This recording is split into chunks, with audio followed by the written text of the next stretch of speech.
అందరికీ నమస్కారం అండి.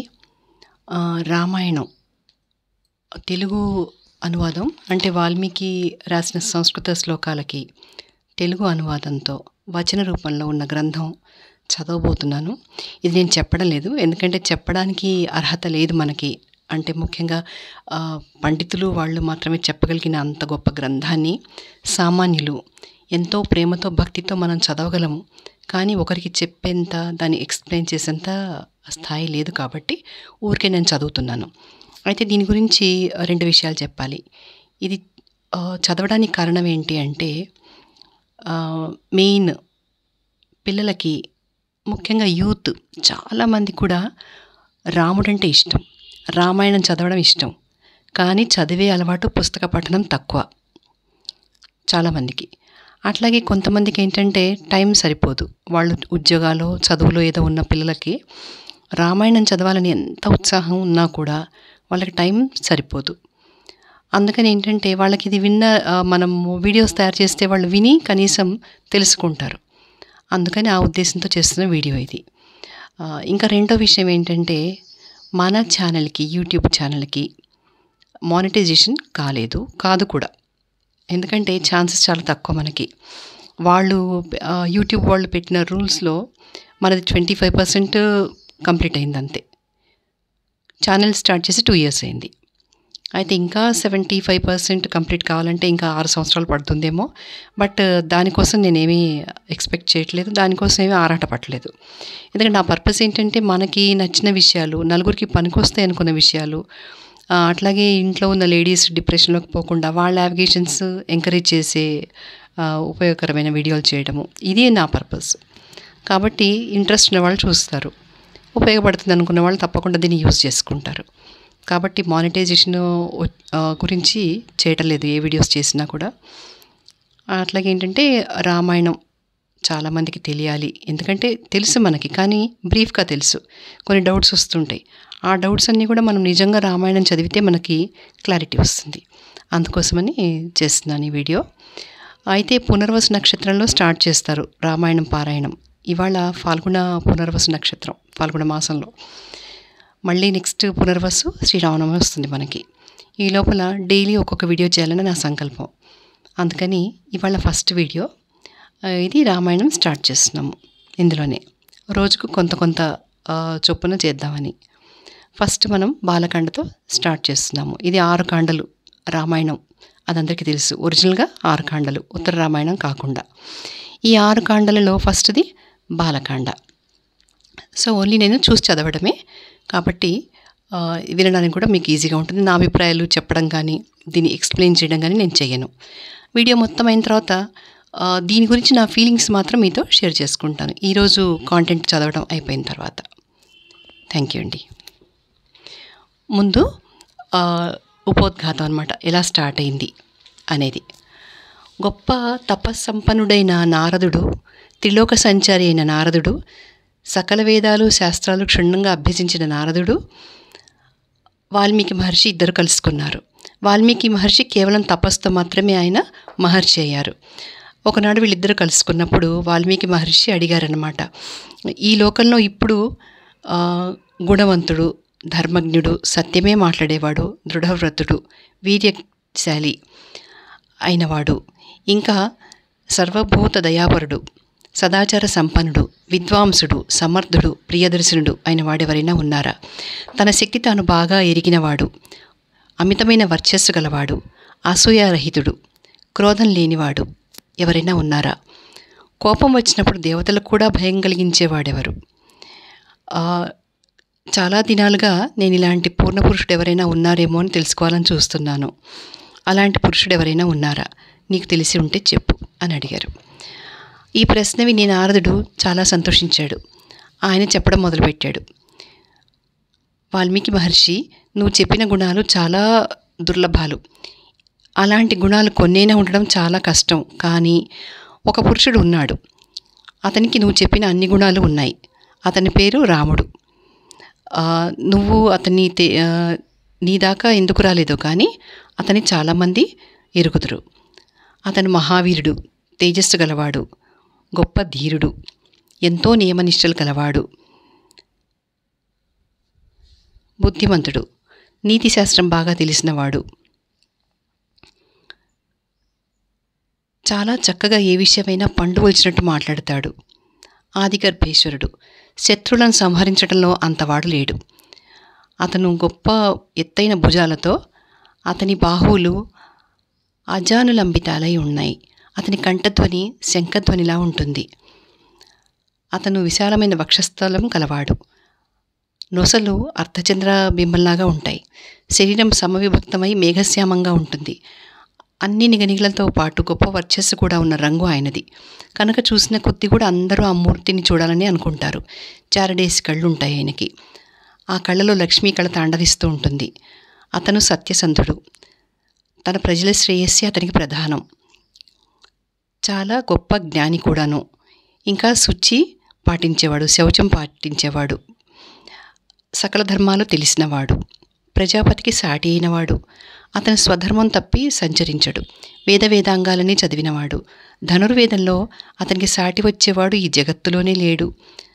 ప్రతివాడు అతన్ని గౌరవిస్తాడు. సకల శాస్త్రాలు క్షుణ్ణంగా తెలుసుకున్నవాడు. అతను అసాధారణమైన ప్రతిభ కలిగినవాడు. గొప్ప సాధుపురుషుడు కూడా. అతనికి దుఃఖము దైన్యము అంటే ఏమిటో తెలియదు. మంచి చెడ్డలు నిర్ణయించడంలోనూ ఎదుటివాడి శక్తి గ్రహించడంలోనూ అంతటివాడు లేడు. సత్పురుషులకందరికీ అతడొక్కడే అండ. ఎలాగంటే నదులన్నిటికీ సముద్రం ఎలా అయితే అండగా ఉంటుందో అలా అతను అందరికీ అతనే గొప్ప అండ. అతనికి తన పర అనే భేదం లేదు. అతన్ని ఎప్పుడు చూసినా ఇంకా చూడాలనే ఉంటుంది. సకల గుణాభిరాముడైన ఈ దశరథ నందనుడు సముద్రమంత గంభీరుడు, హిమోత్పర్వతమంత గొప్పవాడు, చంద్రుడంత చల్లనివాడు, భూదేవిలాగా ఓర్పు కలిగినవాడు, విష్ణుమూర్తిలాగా పరాక్రమం కలిగినవాడు. కోపం వస్తే మాత్రం అతని ఎదుట ఎవ్వరూ నిలవలేరు. ప్రళయాగ్ని కూడా అతని ఎదుట నిలవలేదు. దాన ధర్మాలు చేయడంలో కుబేరుడైనా అతనికి చాలడు. ధర్మ ప్రవర్తనలో అతని చెప్పే తర్వాతనే యముని చెప్పాలి. అంత ధర్మవర్తి.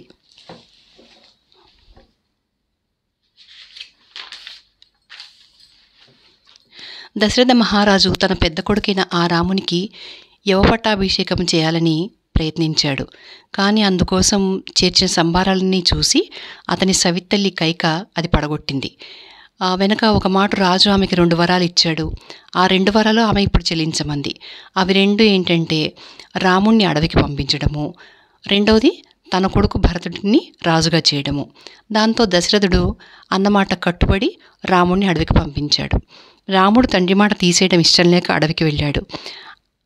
అతని వెంట అతన్ని విడిచి ఉండలేక లక్ష్మణుడు వెళ్ళాడు. అలాగే రాముని ఎడల ఎంతో భక్తి ఉన్న రాముని భార్య సీత కూడా ఆయన వెంటే వెళ్ళింది. ఆవిడ జనక మహారాజు కూతురు. లక్ష్మణుడు సుమిత్ర కొడుకు. ఈ సీత సర్వలక్షణ సంపన్నురాలు. స్త్రీలలో అంతటి ఉత్తమ ఇల్లాలు మరి లేదు. ఆమె రామునికి ప్రియ భార్య, ప్రాణాల కంటే ఎక్కువది. ఆమె కూడా చంద్రునితో రోహిణిలాగా రామునితో అడవులకు వెళ్ళింది. సీతను లక్ష్మణుణ్ణి రాముణ్ణి పౌరులు దశరథుడు చాలా దూరం సాగనంపారు. గంగా తీరాన శృంగిబేరపురంలో రాముడు సూతుణ్ణి రథం అయోధ్యకు తొలుకోమని పంపించేశాడు. ఆ శృంగిబేరపురం రాజు గుహుడు. అతను పల్లెకులం రాజు. దశరథునికి అతనికి మిక్కిలి స్నేహం. రాముడంటే అతనికి, అతనంటే రాముడికి కూడా ఎంతో ఇష్టం. అతడు పడవని నడిపి సీతారామ లక్ష్మణులను స్వయంగా గంగానది దాటించాడు. అక్కడి నుంచి వారు సొంతంగా బయలుదేరారు. అడవి తర్వాత అడవి దాటారు. పొంగి పొరలిపోతున్న నదులను ఎన్నో దాటారు. భరద్వాజ మహర్షి ఆశ్రమానికి వెళ్ళి అతన్ని పూజించి అతని సలహా చొప్పున వాళ్ళు చిత్రకూట పర్వతం మీద నివసించారు. అక్కడ చక్కని పర్ణశాల కట్టుకున్నారు. గంధర్వుల్లాగా దేవతల్లాగా వాళ్ళు సుఖంగా ఉన్నారు. ఇక్కడ రాముడు చిత్రకూట పర్వతం చేరుకునేటప్పటికీ అక్కడ అయోధ్యలో రాముడిని విడిచి ఉండలేక అతని కోసం శోకించి దశరథుడు చనిపోయాడు. అతను చనిపోగా వశిష్ఠుడు మంత్రులు భరతునికి పట్టం కట్టపోయారు. కానీ అతడు అంగీకరించలేదు. పైగా రాముణ్ణి ప్రార్థించి వెనక్కి తీసుకొచ్చి పట్టాభిషేకంగా చేయిద్దామని భరతుడు సపరివారంగా బయలుదేరి వెళ్ళి చిత్రకూటలో రాముణ్ణి కలుసుకున్నాడు. నువ్వే రాజువి అని భరతుడు ఎంత చెప్పినా, ఎంత ప్రార్థించినా రాముడు అంగీకరించలేదు. అది నాన్నగారి ఆజ్ఞకి వ్యతిరేకం అని చెప్పి అతను భరతుని మాట కొట్టేశాడు. కానీ భరతుడు కోరగా చివరికి తన పాదుకలు ఇవ్వడానికి అంగీకరించాడు. ఈ పాదుకలు నీ బదులుగా రాజ్యం చేస్తాయి, కానీ నేను మాత్రం రాజును కాదు అని చెప్పిన భరతుడు నందిగ్రామంలో నివసించి పాదుకుల పక్షంగా రాజ్యపాలనం చేశాడు. రాముడు తిరిగి వచ్చేదాకా అతను అలాగే ఉండడానికి నిశ్చయించుకున్నాడు. భరతుడు వెళ్ళిపోయాక రాముడు ఈ అలవాటును బట్టి అందరూ తన దగ్గరికి మళ్ళీ మళ్ళీ వస్తుంటారని అక్కడి నుంచి బయలుదేరి దండకారణ్యంలో ప్రవేశించాడు. ఆ మహారణ్యంలో రాముడు విరాధుడని రాక్షసుని చంపాడు. శరభంగ మహర్షిని, సుతీక్ష్ణ మహర్షిని, ఆగస్త్య మహర్షిని, ఆగస్త్య భ్రాతని సందర్శించాడు. ఆగస్త్యుడు ఇంద్రుడిచ్చిన ధనస్సు, బాణాలు, ఖడ్గము, అక్షయ తూణీరాలు ఇవ్వగా ఈ ఆయుధాలు తనకి తగిన ఆయుధాలని సంతోషించి రాముడు తీసేసుకున్నాడు. అక్కడ ఉండగా మహర్షులు అనేక మంది వచ్చి రాక్షసులను సంహరించమని రాముడిని ప్రార్థించారు. అందుకు రాముడు ఈ రాక్షస భూమిలో నివసించి ఉంటానని, రాక్షసులను సంహరిస్తానని ఆ ఋషులందరికీ మాటిచ్చాడు. అతను అక్కడ ఉండగా కామరూపిణి అయిన శూర్పణఖ వచ్చింది. ఆమె ముక్కు చెవులు కోసి లక్ష్మణుడు పంపించేశాడు. ఆ శూర్పణఖ పోయి ప్రోత్సహించగా కరుడు, త్రిశరుడు, దూషణుడు, వారి వెంట 1400 రాక్షసులు వచ్చి వారి మీద పడ్డారు. కానీ రాముడొక్కడే వాళ్ళందరినీ సంహరించాడు. రాముడిలాగా జనస్థానంలో రాక్షస పురుగు లేకుండా చేసేశాడు. లంకలో రావణుడు ఇదంతా విన్నాడు. అంతమంది జ్ఞాతులను చంపాడు అనేటప్పటికీ అతనికి రాముని మీద చాలా కోపం వచ్చింది. వెంటనే వచ్చి ఒక ఆశ్రమంలో తపస్సు చేసుకుంటున్న మారీచుణ్ణి సాయం రమ్మన్నాడు. రాముడు మహాబల పరాక్రమశాలి, అతనితో విరోధం నీకు శ్రేయస్కరం కాదు అని మారీచుడు ఎన్ని విధాలు చెప్పినా రావణుడు అసలు వినలేదు. మారీచుడిని బలవంతం పెట్టి మరి తన వెంట తీసుకెళ్ళి రాముని ఆశ్రమానికి వచ్చాడు. మాయావైన మారీచుడు రామలక్ష్మణుని దూరంగా వెళ్ళేటట్టు చేసి సీతను హరించి అడ్డు వచ్చిన జటాయువును సంహరించి రావణుడు లంకకు వెళ్ళిపోయాడు. జటాయువు చచ్చిపోవడము, రావణుడు సీతనెత్తుకుపోవడము తెలుసుకుని రాముడు చాలా శోకించాడు. ఆ శోకంలోనే జటాయువుకి దహన సంస్కారము చేశాడు. సీతను వెతకడానికి బయలుదేరారు. వెళ్ళగా కబంధుడిని రాక్షసుడు కనిపించాడు. రాముడు వాణ్ణి చంపేసి దహనం కూడా చేసేశాడు. ఆ కబంధుడు స్వర్గానికి వెళ్ళిపోతూ, రామ, తాపసి అయిన శబరి ఒక ఆమె సమస్త ధర్మాలు తెలుసుకున్నది ఒక ఆవిడ ఉన్నది, నువ్వు ఆమెను చూడు అని చెప్పగా రాముడు అక్కడికి వెళ్ళి ఆవిడ పూజలు అందుకున్నాడు. రాముడు పంపా తీరాన హనుమంతుడనే వానరుడు కూడా కలుసుకున్నారు. ఆ హనుమంతుడు రాముణ్ణి, సుగ్రీవుణ్ణి సమావేశపరిచాడు. జరిగిందంతా, ముఖ్యంగా సీత విషయం యావత్తు రాముడు సుగ్రీవుడితో చెప్పాడు. ఇదంతా విని సుగ్రీవుడు అగ్నిసాక్షిగా రాముడితో సఖ్యం సంపాదించుకున్నాడు. సుగ్రీవుడు తన సంగతి అంతా దుఃఖిస్తూ చెప్పాడు. నేను వాలినే సంహరిస్తాను అని రాముడు శపథం చేశాడు. అయితే సుగ్రీవుడికి నమ్మకం కలిగించడానికి, తన శక్తి సామర్థ్యాలు రుజువు చేసుకోవడానికి రాముడు పర్వతంలాగా పడి ఉన్న దుందుమి ఎముకల గుట్టను సుగ్రీవుడు చూపించగా రాముడు తన కాలి బొటనవేలితో 10 ఆమడల దూరాన పడేటట్టు కదన్నాడు. ఒక్క బాణంతో 7 తాళాలు కూడా కొట్టి చూపించాడు. ఆ బాణం చెట్లు కొట్టడమే కాకుండా పర్వతం కూడా దూసుకుపోయి రసాతలానికి వెళ్ళింది. సుగ్రీవుడు అప్పుడు రాముడు మహావీరుడని నమ్మి అతన్ని కిందకు తీసుకెళ్లాడు. సుగ్రీవుడు సింహగర్జనం చేయగా మండిపడుతూ వాలి ఎదుటికి వచ్చాడు. తార అనేక విధాలుగా చెప్పి వారించినా వినకుండా అతని యుద్ధానికి వచ్చాడు. రాముడు వాలిని ఒక్క బాణంతో చంపేశాడు. సుగ్రీవుడిని వానరాజుగా చేశాడు. అప్పుడు సుగ్రీవుడు సీతను వెతకడానికి వానరులను దిశలా పంపించాడు.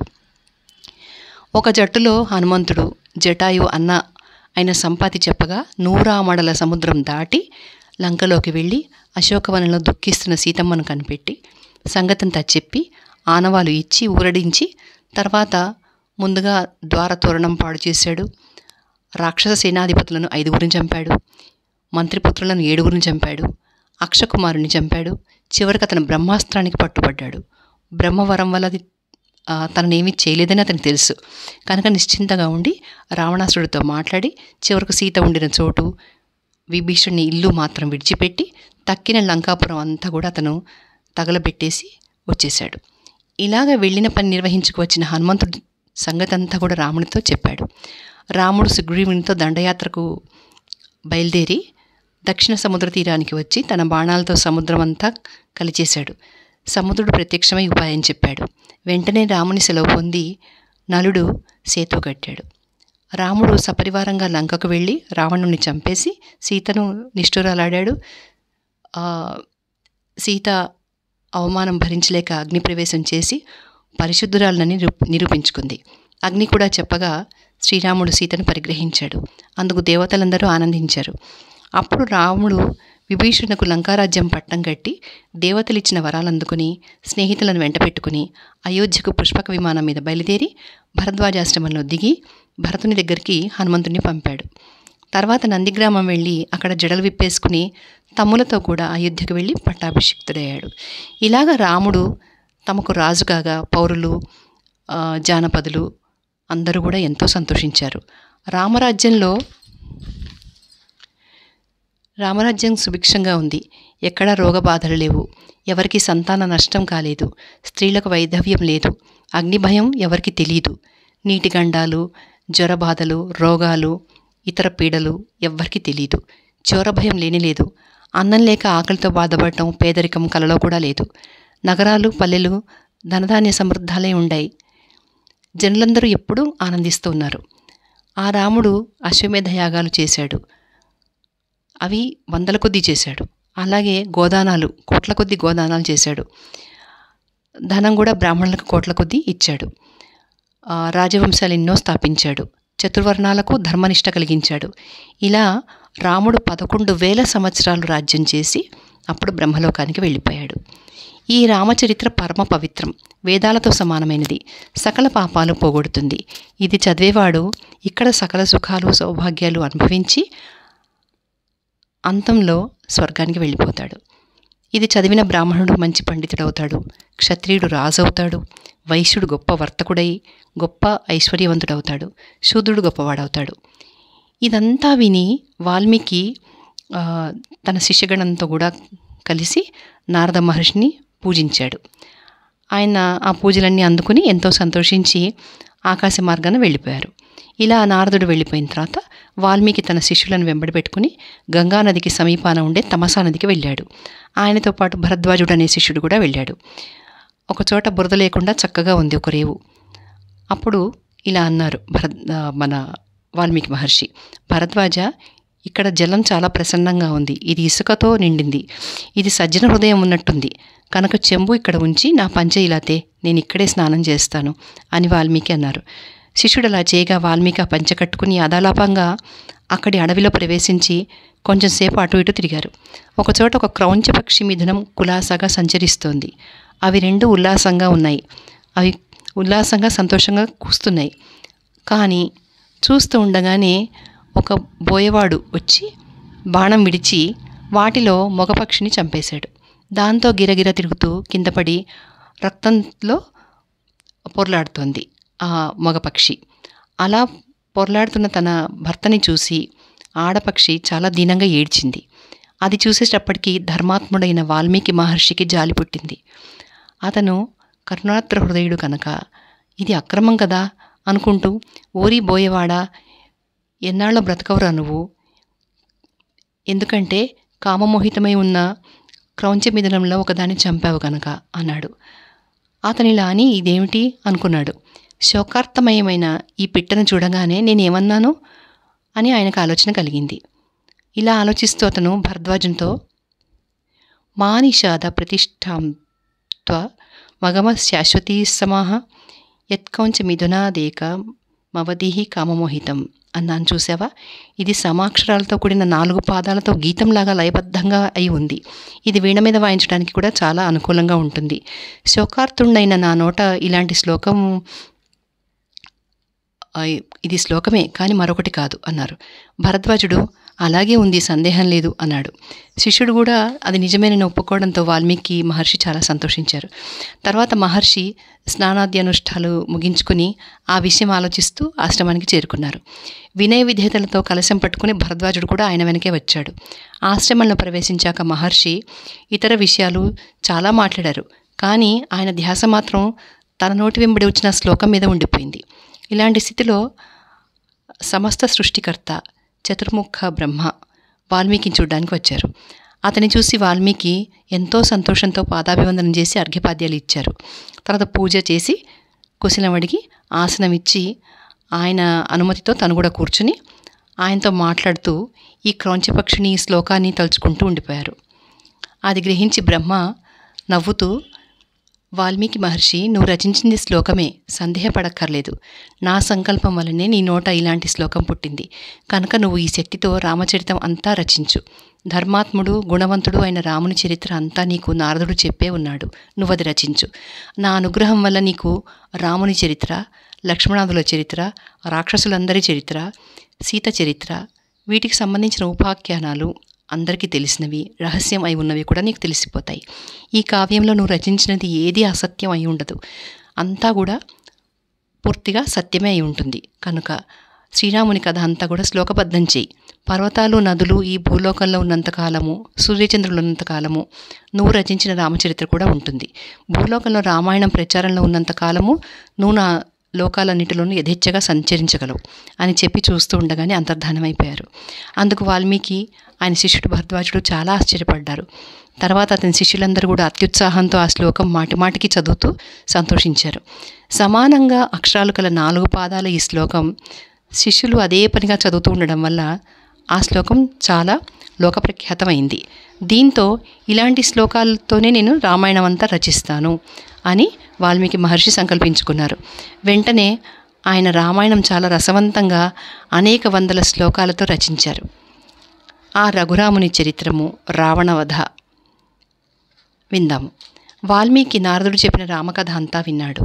కానీ ఇంకా వివరాలు తెలుసుకోవడానికి బాగా ఆలోచించాడు. ఇందుకోసం అతను ఆచమనం చేసి తూర్పు దిక్కుకు కొసలునేటట్టుగా దర్బలు పరుచుకుని వాటి మీద కూర్చుని దోసిలి ఒగ్గి అంతర్దృష్టితో అంటే దివ్యదృష్టితో చూశారు. దాంతో రాముడు, లక్ష్మణుడు, సీత, దశరథ మహారాజు, అతని భార్యలు కౌసల్య, సుమిత్ర, కైకేయి, పరివారము, ప్రజలు చేసింది, చెప్పింది, పొందింది, నడిచింది, నడిపించింది సమస్తము అతనికి తెలిసిపోయింది. సీతతో కూడా రాముడు అడవిలో ఉన్నప్పుడు ఏం చేశాడో, ఏం అనుభవించాడో, ఏం పొందాడో, ఏం మాట్లాడుకున్నారో అది కూడా స్పష్టంగా ఆయన చూడగలిగారు. యోగదృష్టితో అతనిలాగా సంగతులన్నీ కూడా కర్తలామలకంగా తెలుసుకొని శ్రీరాముని చరిత్రను రచించడానికి పూనుకున్నారు. చివరికి అతను కామార్థాలతో కూడి ఉండేటట్టు, గుణార్థాలతో విస్తరించేటట్లు, సముద్రంలాగా రత్నాలతో నిండి ఉండేటట్లు, వినేవారికి రుచిగా ఉండేటట్లు నారదుడు చెప్పిన రామకథ అంతా కూడా వివరంగా వర్ణించి రామాయణ రచన చేశారు. ఇందులో వాల్మీకి శ్రీరాముని జననము, ఆయన బల పరాక్రమాలు, అందరికీ ఆయన అనుకూలుడై ఉండటము, ఆయనంటే లోకానికి గల ప్రీతి, గౌరవము, అతనికి శాంతి, సౌమ్యభావము, సత్యదీక్ష, విశ్వామిత్రునితో కలుసుకున్నప్పుడు జరిగిన వింత వింత కథలు, జానకి పరిణయము, శివధనుర్భంగము, రాముడు పరశురాముడు యుద్ధం చేయడము, రాముని పట్టాభిషేక ప్రయత్నాలు, కైక చెడుతొలంపు, పట్టాభిషేక భంగము, రాముడు అడవులకు బయలుదేరడము, దశరథుని విలాపము, మరణము, ప్రజల దుఃఖము, ప్రజలను వెనక్కి పంపేయడము, గుహునితో కలుసుకోవడము, సారథిని వెనక్కి పంపేయడము, గంగ దాటడము, భరద్వాజ మహర్షి దర్శనము, భరద్వాజుని ఆజ్ఞ వల్ల చిత్రకూటానికి వెళ్ళడము, అక్కడ పర్ణశాల నిర్మించుకోవడము, అక్కడికి భరతుడు రావడము, రాముని ప్రార్థించడము, రాముడు తండ్రికి తర్పణాలు చేయడము, పాదుకా పట్టాభిషేకము, భరతుడు నందిగ్రామంలో నివసించడము, రాముడు దండకారణ్యానికి వెళ్ళడము, విరాధుణ్ణి సంహరించడము, శరభంగ మహర్షిని చూడడము, సుతీక్ష్ణ మహర్షిని కలుసుకోవడము, అనసూయతో సీత కూర్చోవడము, అనసూయ సీతకు అంగరాగాలు వస్త్రాలు ఇవ్వడము, అగస్త్య మహర్షిని సందర్శించడము, జటాయువును కలుసుకోవడము, పంచవటికి వెళ్ళడము, శూర్పణఖ రావడం, దానితో మాట్లాడడము, చివరికి శూర్పణఖ ముక్కులు చెవులు కోయడము, కరుణ్ణి త్రిశరుణ్ణి సంహరించడము, రావణాసురుని ప్రయాణము, మారీచ వధ, రావణుడు సీతనెత్తుకుపోవడము, రాముడు విలపించడము, జటాయు మరణము, కబంధుడు కనపడము, చంప చూడడము, శబరిని చూడడము, హనుమంతుని కలుసుకోవడము, అతనితో ఋష్యముఖ పర్వతం మీదకి వెళ్ళి సుగ్రీవునితో కలుసుకోవడము, సుగ్రీవునికి నమ్మకం కలిగించి స్నేహితునిగా చేసుకోవడము, వాలి సుగ్రీవుడు ద్వంద్వయుద్ధం చేయడం, రాముడు వాలిని సంహరించడము, సుగ్రీవునకు వానర రాజ్యాభిషేకం చేయడము, తార విలపించడము, రామసుగ్రీవుల సంకేతము, వర్షాకాలంలో రాముడు రాత్రులు గడపడము, రాముడు కోప్పడ్డము, సుగ్రీవుడు వానర బలగం అంతా కూర్చడము, దేశ స్థితి చెప్పి సకల దిక్కులకు వానరులను పంపడము, రాముడు హనుమంతునకు ఉంగరం ఇవ్వడము, హనుమంతుడు తన మిత్రులతో వృక్షబిలం అనే గుహ చూడడము, వానరులు ప్రాయోపవేశానికి సిద్ధపడటం, అప్పుడు వారికి సంపాతితో సమాగమం, హనుమంతుడు పర్వతం ఎక్కి సముద్రం దాటడం, సముద్రుని మాట మీద హనుమంతుడు మైనాకుని చూడటం, సింహికను సంహరించడం, లంకలో ఉన్న మలయ పర్వతం చూడడం, రాత్రివేళ లంకలో ప్రవేశించడం, ఏకాంతంగా హనుమంతుడు ఆలోచించటం, రావణాసుని చూడటం, పుష్ప విమానాన్ని కూడా దర్శించడం, రావణుని పానశాలలో తిరగటం, అంతఃపుర స్త్రీలను చూడటం, అశోకవనానికి వెళ్ళి సీతమ్మని చూడటం, రాముడు ఇచ్చిన ఆనవాలు ఆవిడకి ఇవ్వడం, రావణుణ్ణి అక్కడ చూడటం, సీతను రాక్షస స్త్రీలు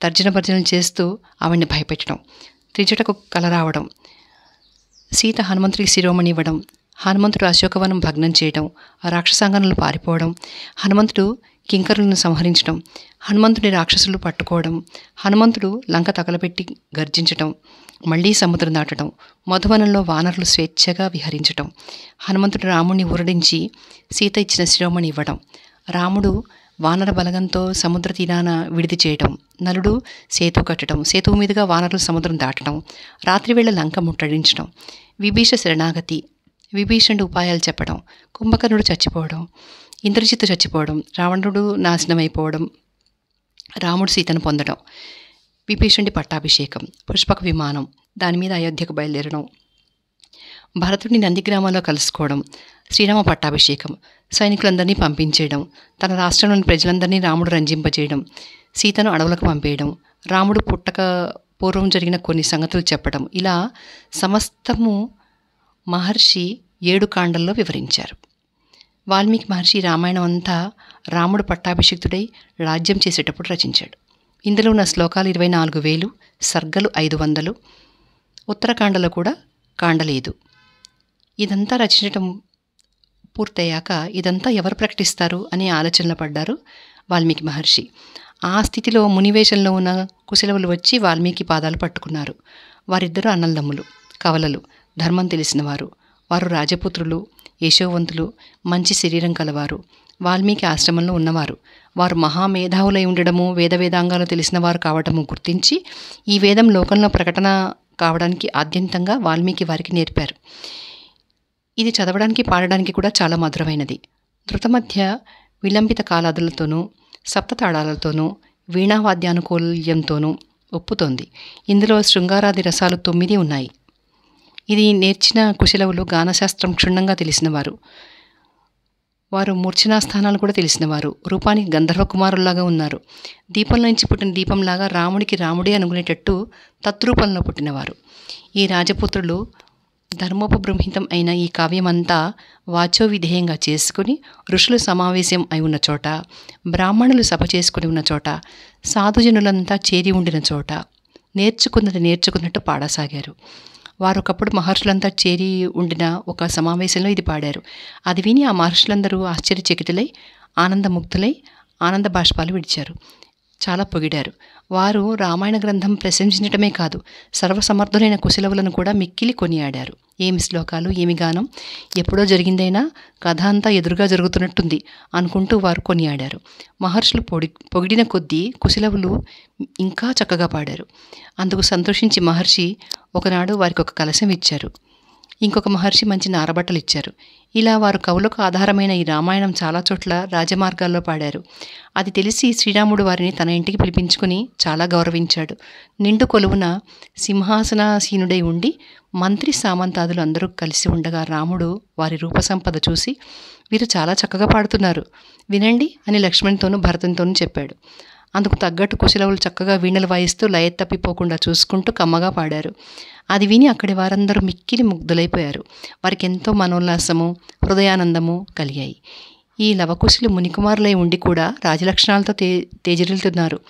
వీరు మహాతపస్యాలులు, నాకు చాలా బాగుంది ఇది అని శ్రీరాముడు అన్నాడు. ఇప్పుడు రామాయణం కథ మొదలవుతోంది. ఇప్పటిదాకా చెప్పింది ఉపోద్ఘాతము. అసలు రామాయణం ప్రచారంలోకి ఎలా వచ్చింది, రామాయణం ఎలా రచించబడింది అనేది మనం ఇప్పటిదాకా తెలుసుకున్నాం. ఇప్పుడు మనం నిజంగా రామాయణం కథలోకి వద్దాం. వైవస్వత మనువు మొదలుకొని భూమి నేలిన రాజులందరిలోనూ ఇక్ష్వాకు వంశీయులు చాలా గొప్పవారు. ఎంతలేసి యుద్ధాల్లోనూ కూడా వారు అపజయం అన్నది ఎరుగరు. సప్త ద్వీపాత్మిక అయిన ఈ భూమి ఇక్ష్వాకు వంశీయులకందరికీ ఎవరికి వారికే వారి కోసమే పుట్టుకొచ్చిందా అన్నట్టు ఉండేది. వారిలో సగరుడు అనే రాజు చాలా ప్రసిద్ధి పొందాడు. అతని వల్లనే సముద్రానికి సాగరం అన్న పేరు వచ్చింది. అతనికి 60,000 మంది కొడుకులు. తండ్రి జైత్రయాత్రకు బయలుదేరితే వారందరూ కూడా యుద్ధ సన్నద్ధులై వెళ్ళేవారు. ఈ ఇక్ష్వాకు వంశీయులది కోసల దేశం. అది సరయూ నదిని ఆనుకుని ఉంది. ఆ దేశం ధనధాన్య సమృద్ధమైంది. ఆ దేశంలో ఉన్న గ్రామాలు, పట్టణాలు, నగరాలు జనులతో క్రిక్కిరిసిపోయి ఉన్నాయి. ఇక అయోధ్య నగర వర్ణన. అయోధ్యలో ఉన్న ఆ దేశంలో ఉన్న నగరాలన్నింటిలోనూ అయోధ్య అనేది చాలా గొప్పది. ప్రపంచం అంతటా అది పేరు పడింది. మను స్వయంగా నిర్మించిన నగరం అది. కోసల దేశాధిపతులైన ఇక్ష్వాకు వంశీయులకందరికీ ఆ నగరం రాజధాని. దాని పొడుగు 12 యోజనాలు, వెడల్పు 3 యోజనాలు. ఆ నగర వీధులు విశాలంగా తీర్చిదిద్ది ఉంటాయి. ప్రతిదినము ఆ వీధులలో ముందుగా నీళ్లు, పువ్వులు, ముత్యాలు చల్లుతూ ఉంటారు.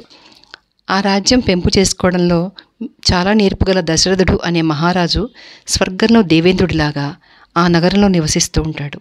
స్త్రీలకు వడ్డాణంలాగా ఆ నగరానికి చుట్టూ బలమైన ప్రాకారం ఉంది.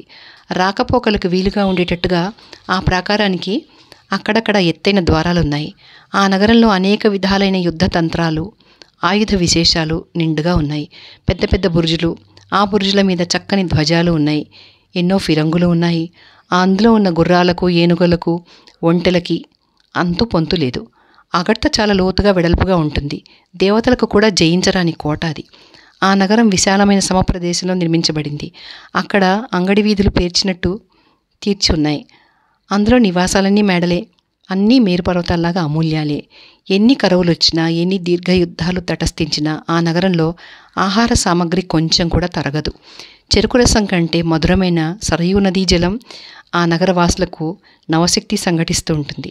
చిత్రకారులు, రథకారులు మొదలైన శిల్పులు ఆ నగరంలో వేలవేలున్నారు. సూతులు, మాగదులు కూడా లెక్కలేనంత మంది ఉన్నారు. సామంతరాజులు అక్కడక్కడ నివసించి ఉంటారు. దేశ దేశాల నుంచి వచ్చి కుబేర్ల వంటి వర్తకులెందరో వర్తక వ్యాపారాలు చేస్తున్నారు. ఎన్నో విధాలైన గోపురాలతో నిండి ఆ నగరం అష్టపదాకారంగా ఉంటుంది. ఆ నగరంలో స్త్రీల నాటక సంఘాలున్నాయి. దుందుబి ధ్వానాలతోనూ, మృదంగ ధ్వనులతోనూ, వీణా నిక్వాణాలతోనూ,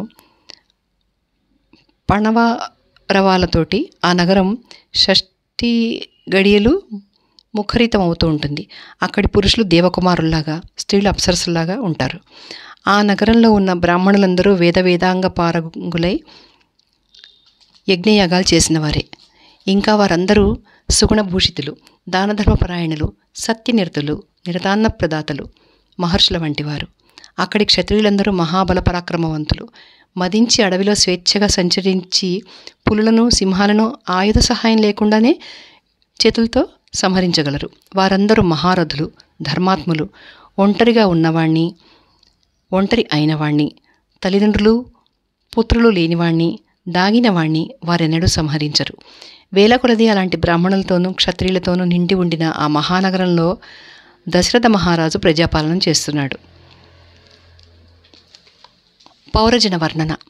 ఆ దశరథ మహారాజు వేదవేత్త, సర్వసంగ్రహుడు, దీర్ఘదర్శి, పౌరులకు జానపదులకు మిక్కిలి ప్రియుడు, యజ్వి, అతిరథుడు, ధర్మపరాయణుడు, ఆత్మనిగ్రహం కలవాడు, మహర్షులతో తులతూగే రాజర్షి, త్రిలోకాలయందు పేరు పొందినవాడు, బలపరాక్రమశాలి, శత్రుంజయుడు, గొప్ప గొప్ప మిత్రులు కలవాడు, విజితేంద్రియుడు, హిరణ్య రత్న దివ్యాంబరాభరణాలు కల వాటి యందు, నిధి నిక్షేపాల యందు దేవేంద్రుడితోనూ కుబేరునితోనూ సమానంగా ఉన్నవాడు. వైవస్వత మనువు లోకాలను ఎలా పరిపాలించాడో దశరథుడు కూడా దేశం అలాగే పరిపాలిస్తూ అయోధ్య నగరంలో నివసించి ఉన్నాడు. అతను సత్యం తప్పకుండాను, ధర్మార్థ కామాలు ఏమరకుండాను అమరావతిని ఇంద్రుడు పరిపాలించేటట్టు అయోధ్య నగరం పరిపాలిస్తున్నాడు. ఆ నగరంలో నిండిన జనులందరూ చక్కని భవనాల్లో నివసిస్తూ, ధర్మకార్యాలు చేస్తూ, పండితుల పట్ల సకల శాస్త్రాలు తెలుసుకుంటూ, తమ తమ కులాచారాలను అనుసరించి ధనధాన్యాధికం సంపాదించుకుంటూ, లోబులు కాకుండా సత్యమే పలుకుతూ సుఖంగా ఉన్నారు. వారిలో ప్రతివాడు చాలా ధనవంతుడు, ప్రతివాడు బహుకుటుంబీకుడు, ప్రతివాడు త్రివర్గపరాయణుడు, ప్రతివాడు ఆవులు, గుర్రాలు, రథాలు కలవాడే, ప్రతివాడు ఏదో ఒక విద్యలో పరిపూర్ణుడే, ప్రతివాడు ఆస్తికుడే, మరి ఇంకా స్త్రీ పురుషులందరూ ధర్మశీలురు. కుండలాలు, ఉంగరాలు, కంకణాలు మొదలైన ఆభరణాలు ధరించనివాడు, శిరోవేష్టం లేనివాడు, పూలదండలు ధరించనివాడు, భోగభాగ్యాలు అనుభవించనివాడు, కస్తూరి పచ్చకర్పూరము అత్తర్లు కలిపిన గంధం పూసుకోనివాడు, పంచభక్ష్య పరమాణాలు భుజించనివాడు, దానధర్మాలు చెయ్యనివాడు, జితేంద్రియుడు కానివాడు, యజ్ఞాలు చెయ్యనివాడు, నిత్యము అగ్నిహోత్రాలు చెయ్యనివాడు, అల్ప విద్యలు మాత్రమే నేర్చినవాడు, దొంగతనం చేసేవాడు, పరస్త్రీలను కోరుకునేవాడు ఆ నగరంలో ఒక్కడు కూడా లేడు. ఆ నగరంలో ఉన్న బ్రాహ్మణులందరూ ధ్యానాధ్యయనశీలురు, స్వకర్మ నిరతులు, విజితేంద్రియులు, ఇంకా గొప్ప ఆస్తికులు. నాస్తికుడు, అసత్యవాది, గొప్ప విద్యలు నేర్చుకోనివాడు, అసూయాపరుడు, అశక్తుడు, చాంద్రాయణ వ్రతాలను ఆచరించనివాడు, దీనుడు, లుబ్ధుడు, దుఃఖితుడు, వ్యాకులచితుడు అయినవాడు ఒక్కడు కూడా వారిలో లేరు. వారిలో పురుషులందరూ నవమన్మధులే, స్త్రీలందరూ రతిదేవులే. వారిలో రాజభక్తి లేనివాడు ఒక్కడూ లేడు. ఇంకా ఆ నగరంలో ఉన్న 4 అగ్రవర్ణాల వారిలోనూ అందరూ దేవతలను, అతిథులను పూజించేవారే. అందరూ కృతజ్ఞులు, దాతలు, శూరులు, బల పరాక్రమవంతులు. అందరూ దీర్ఘాయుష్మంతులు, ధర్మనిరతులు, సత్యప్రియులు. అందరూ బహుకుటుంబీకులు. ఆ నగరంలో ఉన్న క్షత్రియులందరూ బ్రాహ్మణుల ఆజ్ఞలు అనుసరిస్తూ ఉంటారు. వైశ్యులందరూ క్షత్రియుల ఆజ్ఞలు అనుసరిస్తూ ఉంటారు. శూద్రులు స్వధర్మనిరతులై బ్రాహ్మణులను, క్షత్రియులను, వైశ్యులను సేవించుకుంటూ ఉంటారు. అలాంటి అయోధ్యను పూర్వం వైవస్వత మనువు పాలించినట్టే దశరథ మహారాజు కూడా పరిపాలిస్తున్నారు. ఆ నగరంలో ఉన్న యోధులు శస్త్రాస్త్ర విద్యలు క్షుణ్ణంగా నేర్చినవారు. వారందరూ కౌటిల్యం లేనివారు, అగ్నితుల్యులు. వారి మొహాల మీద వీర తేజస్సు ఉట్టిపడుతూ ఉంటుంది. శత్రువులను వారు లేసమాత్రము సహించరు. సింహాలు గుహను ఆశ్రయించి ఉండేటట్టు వారందరూ అయోధ్య నగరంలో నివసించి ఉన్నారు. గుర్రాలు ఆ నగరంలో ఉన్నన్ని మరెక్కడా లేవు. వాటిలో కొన్ని కాంబోజ దేశం నుంచి వచ్చినవి, కొన్ని బాహ్లీక దేశం నుంచి వచ్చినవి, కొన్ని వనాయి దేశం నుంచి వచ్చినవి, మరికొన్ని సింధు నదీ తీరం నుంచి వచ్చినవి. అవన్నీ కూడా దేవేంద్రుని ఉచ్ఛైశ్రవంలాగా సర్వశుభ లక్షణాలతో కూడుకుని ఉన్నవి. నడగొండల వంటి ఏనుగులు కూడా ఆ నగరంలో వేలకు వేలు ఉన్నాయి, లక్షలు కూడా ఉన్నాయి. వాటిలో కొన్ని వింధ్య పర్వతం మీద పుట్టినవి, కొన్ని హిమవత్ పర్వతం మీద పుట్టినవి, కొన్ని ఐరావతం కోవలోనివి, కొన్ని పుండరీకం కోవలోనివి, కొన్ని అంజనం కోవలోనివి, కొన్ని వామనం కోవలోనివి. వాటిలో కొన్ని భద్రాలు, మంద్రాలు, మృగాలు అనే శ్రేష్ఠ జాతులకు చెందినవి. కొన్ని భద్రమంద్ర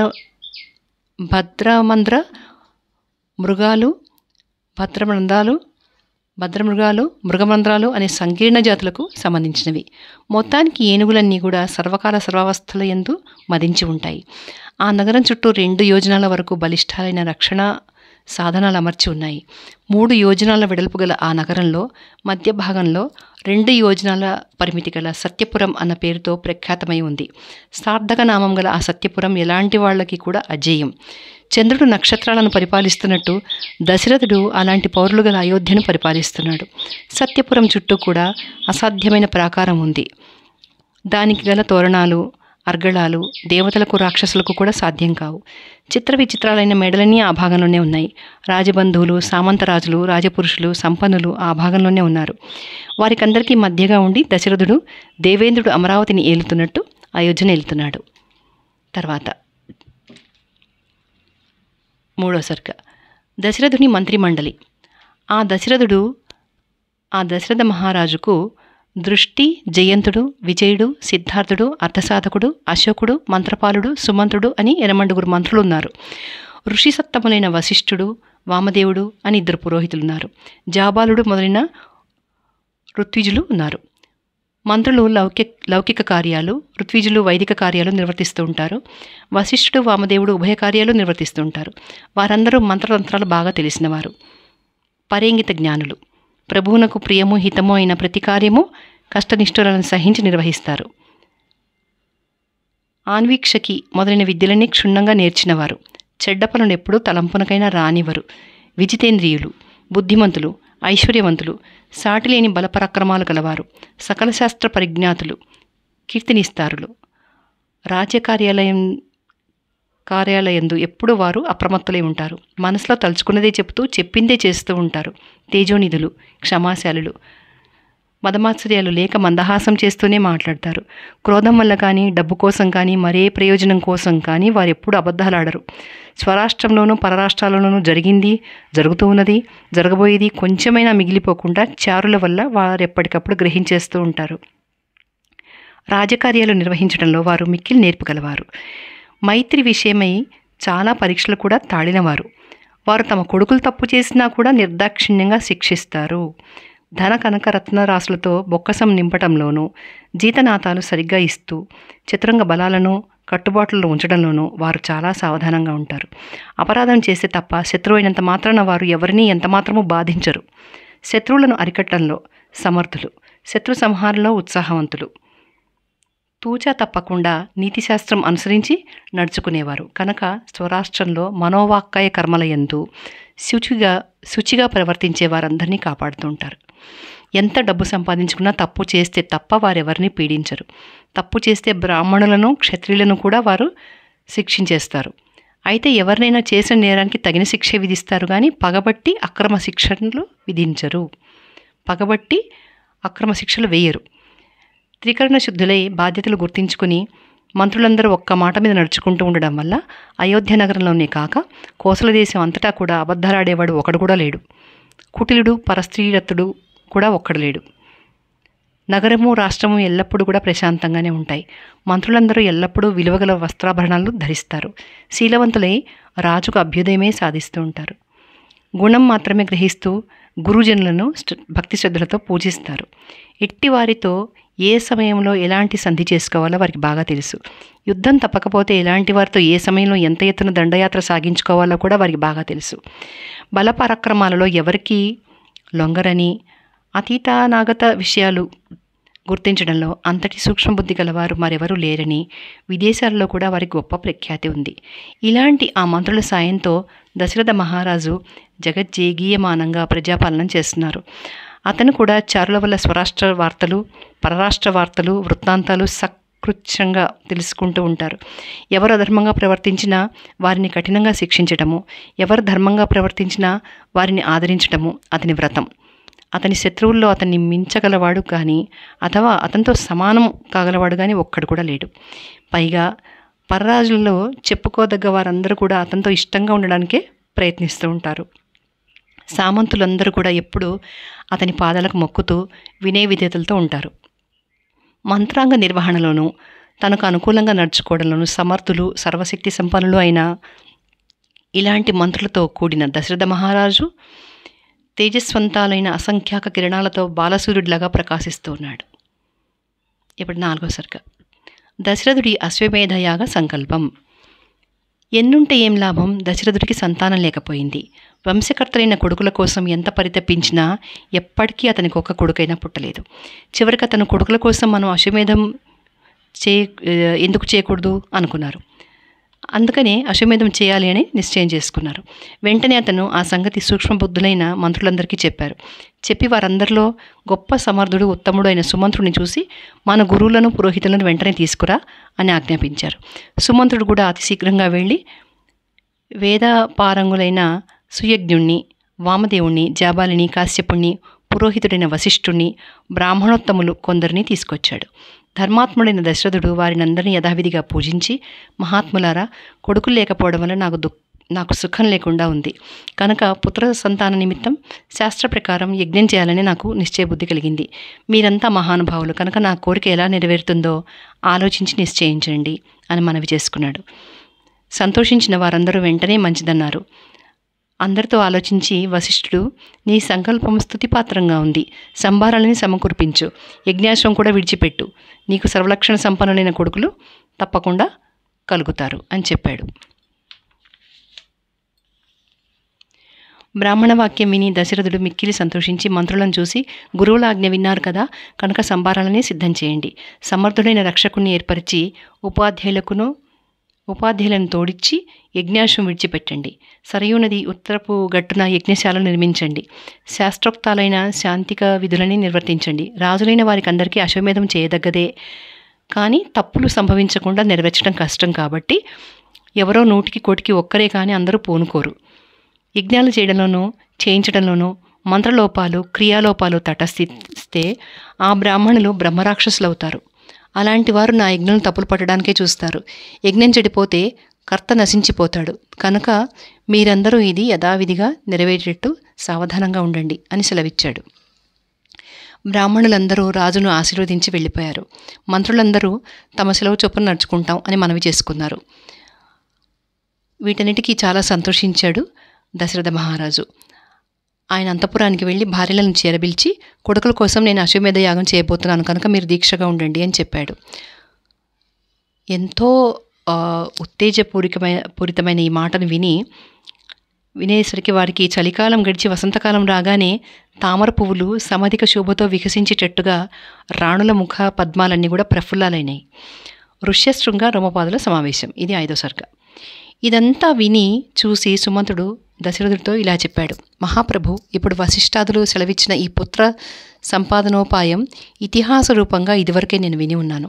ఇదంతా త్రికాల జ్ఞాన సంపన్నుడైన సనత్కుమారుడు చెప్పే ఉన్నాడు. ఇప్పుడు కాశ్యపుడు విభండకుడనే కొడుకున్నాడు కదా ఆ విభండకునికి ఋష్యశృంగుడనే కొడుకు పుడతాడు. తాను నివసించి ఉండే అడవి తప్ప అతనికి గ్రామాలున్నాయని, పట్టణాలున్నాయని, నగరాలున్నాయని, ప్రపంచంలో ఎన్నో విధాల మనుషులున్నారని, ఇంకా ఏమిటేమిటో వస్తువులున్నాయని లేశం కూడా తెలియదు. తండ్రి ఆజ్ఞను అనుసరించి తమ ఆశ్రమంలో ఉండిన అరణ్యంలో మాత్రమే అతను సంచరిస్తూ ఉంటాడు. అరణ్యంలో కూడా అతనికి ఎప్పుడూ నరదర్శనం కాలేదు. బ్రహ్మచర్యం 2 విధాలని, ఒక విధం వివాహానికి పూర్వం వ్రతానుష్ఠానాలతో గడిపేదని, 2వ విధం వివాహం చేసుకుని ఋతుకాలంలోనే భార్యను మాత్రమే కూడడం అని లోకంలో ప్రసిద్ధమే కదా. ఈ 2 విధాల బ్రహ్మచర్యం కూడా శ్రేష్టమైనదే అని వేదాంగవేత్తలైన బ్రాహ్మణులు చెప్తూనే ఉన్నారు కదా. కనుక ప్రపంచకం ఏమీ ఎరుగని ఋష్యశృంగుడు బ్రహ్మచర్యానుష్ఠానం ఈ 2 విధాల సాధించుకోగలడు. వ్రతానుష్ఠాన రూపమైన బ్రహ్మచర్యం సాగించుకుంటూ అగ్నిపూజ, పితృసేవ, గురు శుశ్రూష చేసుకుంటూ ఉండగా ఋష్యశృంగునకు యవ్వనం వస్తుంది. సరిగ్గా ఆ సమయాన ప్రసిద్ధి పొందిన రోమపాదుడనే రాజు అంగదేశం పరిపాలిస్తూ ఉంటాడు. కొంతకాలానికి విధి నిషేధాలు ఉల్లంఘించి ఆ రాజు అధర్మంగా ప్రవర్తిస్తాడు. అందువల్ల అంగదేశంలో ఘోరము, సర్వభూత భయంకరము అయిన అనావృష్టి సంభవిస్తుంది. దానివల్ల ప్రజలు మలమలమాడిపోయారు. అది చూసి ఆ రాజు చాలా దుఃఖించి గొప్ప పండితులు, ధర్మ ప్రవర్తకులు అయిన బ్రాహ్మణులను పిలిపించి, మహానుభావులారా, మీకు ధర్మాలని తెలుసు, లోకచరిత్ర కూడా మీకు బాగా తెలుసు. నేను అకృత్యాలు చేయడం వల్ల ఈ దారుణమైన అనావృష్టి సంభవించింది. ఇది పోవడానికి తగిన ప్రాయశ్చితం విధించి నన్ను అనుగ్రహించండి అని ప్రార్థించాడు. అందుకు వేదపారగులైన ఈ బ్రాహ్మణులు, రాజా, ఋష్యశృంగుడు అని ఒక మహానుభావుడున్నాడు. అతను విభాండకుని కుమారుడు. ఏదో ఒక ఉపాయం పన్ని అతన్ని ఇక్కడికి రప్పించుకుని బాగా సత్కరించి నీ కూతురైన శాంతనిచ్చి యథావిధిగా పెళ్లి చేయి. అలా చేస్తే అనావృష్టి దోషం పోయి వర్షాలు కురిసి సుభిక్షం ఏర్పడి నీ ప్రజలు బ్రతుకుతారు. దేశం మళ్ళీ కళకళలాడుతూ ఉంటుంది అని చెప్తారు. అది విని రోమపాదుడు చాలా సంతోషించాడు. కానీ ఋష్యశృంగుని రప్పించుకునే ఉపాయం తోచలేదు. అతను ఎంతో చింతించి చివరకు పురోహితుణ్ణి, మంత్రులను పిలిచి, మీరు వెళ్ళి సర్వోపాయాలు అవలంబించి ఋష్యశృంగుని తీసుకురండి అని ఆజ్ఞాపించాడు. కానీ వారు సిద్ధపడలేదు. మహాప్రభు, విభండకుడు మహర్షి, అతను సర్వసమర్థుడు. మా ప్రయత్నం తెలుసుకున్నాడంటే మమ్మల్ని శపించేస్తాడు.